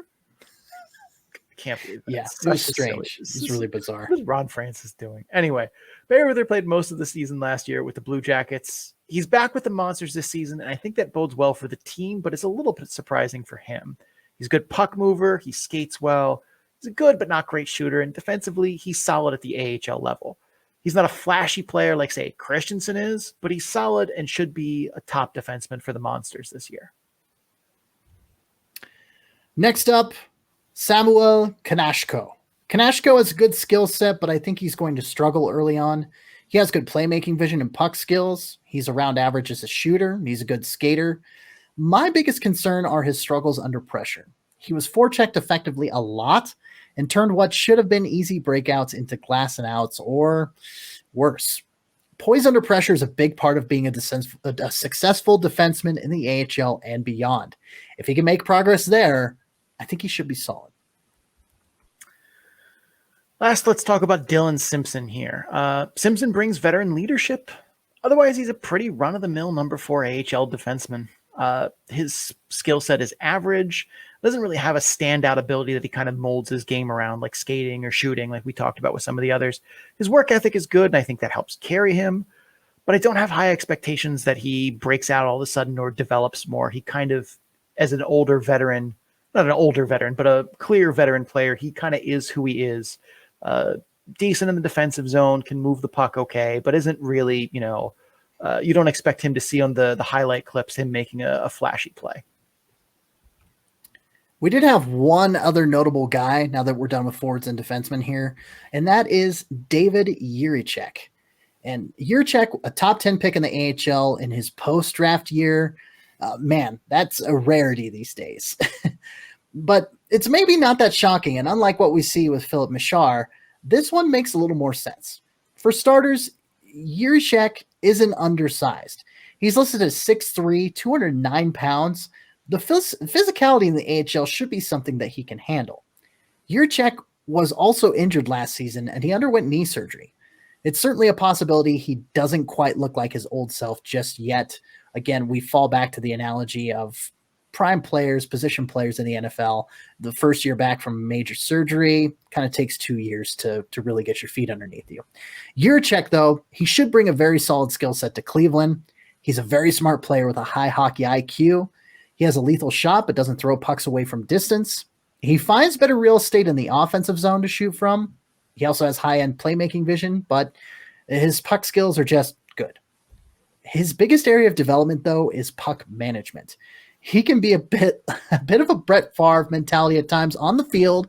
I'll put that, not defrauding welfare funds, but in regards to taking unnecessary risks, the gunslinger mentality, which I guess could also fall for the welfare funds, but I digress. That occasional disregard for the riskier plays, it won't be taken kindly by professional coaching staffs. It's something he needs to improve on, period. I imagine there's also some confidence, rust, and transitioning to the North American game, all those issues that he's going to have to sort through as well. But, once he's gotten those in the rearview mirror, I think y'all better look out. Let's talk goalies. We're going to start with Daniil Tarasov. Tarasov missed time last season with a hip injury that required surgery to fix. He's also currently up with the Blue Jackets right now as Korpisalo recovers from his own offseason surgery. But when Korpisalo gets healthy, which I believe there was a timetable for, and it was reasonably soon, like he's going to be back, I think before Christmas was what I remember seeing, but I could be wrong about that. But Korpisalo is going to be back this season, which means Tarasov is getting sent down. For Tarasov, hip injuries are incredibly serious for goaltenders, as hip mobility is a monumental part of playing goal. Hopefully he's healthy and back to 100%, but it's hard to know for sure. Pre-hip injury, Tarasov had good athleticism and is a larger goalie. He has a lot of the raw tools to be an excellent goalie, but is also barely played. He has 21 professional games in North America since the 2021 season. I definitely think that's hampered his transition to the North American game. That plus the recovery from a hip injury definitely has me uneasy about what he's going to do in 2022-23. He could break out. All the tools are there, but it feels like it's not that likely. It seems like he needs more time, more seasoning before he has that plant the flag breakout season.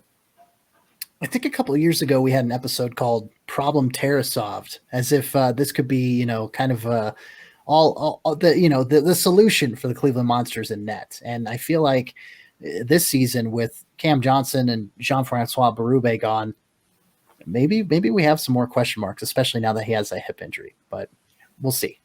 Next guy in net, though, Jet Greaves. And Mr. Greaves was better than we thought he was going to be last season. He definitely struggled with consistency, though. He'd be lights out one game, then he'd let up 5 goals the next game. He had some better stretches through March, but in the end, I still don't trust him as an AHL goaltender. I think he's probably a little more suited for Kalamazoo as their starter, but hey, Greaves, he's got a mostly average skill set. He struggled with puck tracking last season, though, and he doesn't have the athleticism to recover in those moments where he's behind the play. Again, maybe more suited for the K-Wings, or the Wings rather, than the Monsters. All right, that's it for all the skaters. Let's talk some loose thoughts about the team and its direction here, some vibes. And they're not good vibes, unfortunately. This team was the 29th team in the AHL last year out of 31. And going into this season, lost Haluka, Gerbe, Sakura, Scott, and Chemich. They gained Kirill Marshashenko, Emil Bemstrom, and David Jurasik. That's not an equal trade-off. And while I think guys like Engel, Meyer, Fix-Wolanski, and Bayreuther are better than what they showed last season, the writing's on the wall here. I think this team could be fun, at least. I think they're fast. There's raw talent. They're young. But I struggle to see them consistently winning games, especially with the Tarasov-Jet-Greaves tandem that I just straight don't trust. I suppose there's a scenario where Columbus decides that Igor Shinnikov and or Kent Johnson and or Cole Sillinger suddenly need significant time in the AHL, but that seems real unlikely. Barring just out of nowhere leaps forward from a lot of their younger guys, I think this very clearly feels like the worst team in the division in the North. Not a good thing to repeat for Cleveland if you're going to be in the basement again, but I mean, that is where you keep the monsters, in the dungeon. Ah, there we go. There we go. That's it. All right. Well, we're done with the Eastern Conference. We've got 15 teams down, 17 teams to go, 10 in the Pacific, 7 in the Central. So, yeah, look forward to those 2 episodes coming up because Lord knows we're going to be doing some marathon recording coming up these next few days. So, but hey, when it comes to this North Division show, that will do it. Thank you for watching and or listening. The Calder Farmstead is part of the Full Press Radio Network. You can listen to this and several other great hockey, sports, and pro wrestling programs at www.fullpresscoverage.com. Just click the podcast drop-down menu button at the top right portion of the website. It's the sound of that big old list populating. And enjoy. And of course, with all the great selection of podcasts out there, Full Press and otherwise, you choose to spend your time with us, and that means a lot. So thank you. And if you guys are enjoying the Calder Farmstead, please make sure you subscribe so you get episodes in a timely fashion. It wouldn't be very nice if, you were listening to our North Division preview in November. It's not going to do you much good. Also, if you're listening on Apple Podcasts, Spotify, or Amazon, please rate and review the podcast. Or if you're watching on YouTube, like the video, comment what you thought of the episode. Doing so helps others find the show, and your reviews help us improve it. You can also find the show on social media at Calder Farmstead on Twitter and at The Calder Farmstead on Instagram and Facebook. Links to all of that and more, including, a place where you might be able to pick up this nice hat. All that can be found on our Linktree page at linktr.ee/The Calder Farmstead. Big thanks to Adrian Drake, who made our brand new theme music, which I'm digging a lot. You can find him on social media at AD_dysfunction. That's AD_DYSFUNCTION. So we can make music for you too. Cece, where can the people find you? My name is Cece Hockley. You can find me representing Full Press Hockey on Twitter at FPC_AHL. And you can also go to my personal Twitter account at CCHawk. That's SEESEEHAWK. Mainly tweet about hockey. Big surprise there. But classic rock, pro wrestling, my Wordle scores. Hopefully, if it keeps me interested, it's not going to be bullshit for you. Check out my writing on the Full Press Coverage Network and the writing of all the other great NHL and AHL correspondents at www.fullpresshockey.com. Sean, enough about me. Where can the people find you? I'm Sean O'Brien. You can find me on Twitter at Sean O'Brien81. That's SeanObrien81. I'm also on Instagram at Sean O'Brien_81. I'm back to doing Jersey of the Day now that it's hockey season again. So if you want to see my ridiculous jersey collection one day at a time, that's the place to do it. You can find my stats work on Tableau, even though it's not updated for a season that hasn't started yet, but we'll get there. That's at bit.ly/data-dump-and-chase, all lowercase, all one word. I remember the defenseman who I confuse Mark Alt with all the time. Who's that? Greg Pattern. Greg Pattern. Okay. I mean, that's the guy who retired and took a scout job. Yes. See, that's what I'm saying. I confuse the two of them all the time. They're both they both played for the Eagles. They're both defensemen. They're kind of physical. They have some offensive abilities, but are more muckers and grinders, but not like they're not dirty. Like, Yeah. they play a very similar style. They played on the same team. Like it's you could see how and they moved around a bunch around the AHL. So like, I feel like that's a fair one where I get them confused a bunch. That is. I didn't make that correlation, but Pattern, yes, he did retire to become a player development coach or, something like that. I forget which team. I think he landed with Nashville, but Mark Alt still listed as a unrestricted free agent on multiple websites. I looked into that earlier. So there you go. But anyway, that will do it for episode number 113 of the Calder Farmstead. For Sean O'Brien, I'm CC Hockley. 2 divisions down, 2 to go. Until then, keep your stick on the ice.